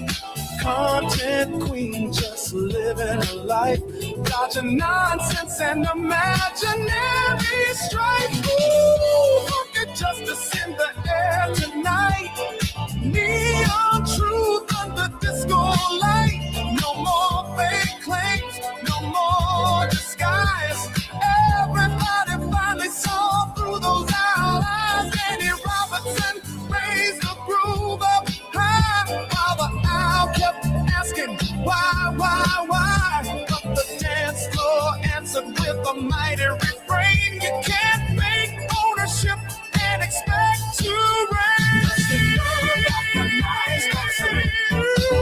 Oh no.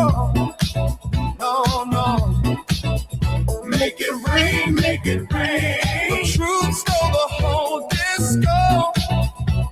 Oh, the scales of justice sparkle bright, turn that whole mess into Saturday night. Oh, Lady Letitia won the fight, and the foul out vanished from the spotlight.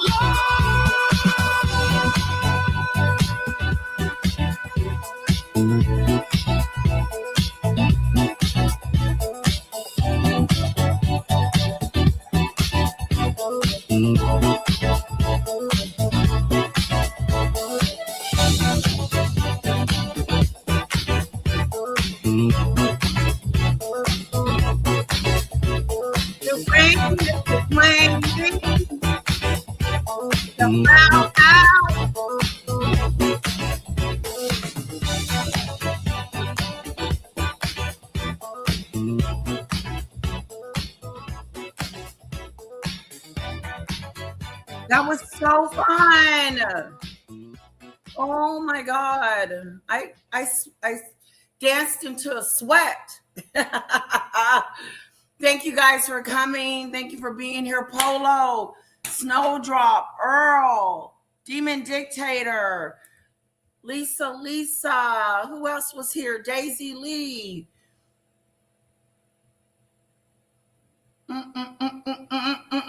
Debbie, thanks for being here. Marine, thank you.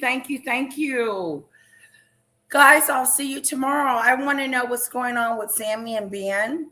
So what we'll do is we'll find out what's going on with that, and we'll do a live on it and see if they should get back together or shouldn't they. All right. Love you guys. Have a wonderful Tuesday. Don't forget to eat some wonderful, delicious tacos.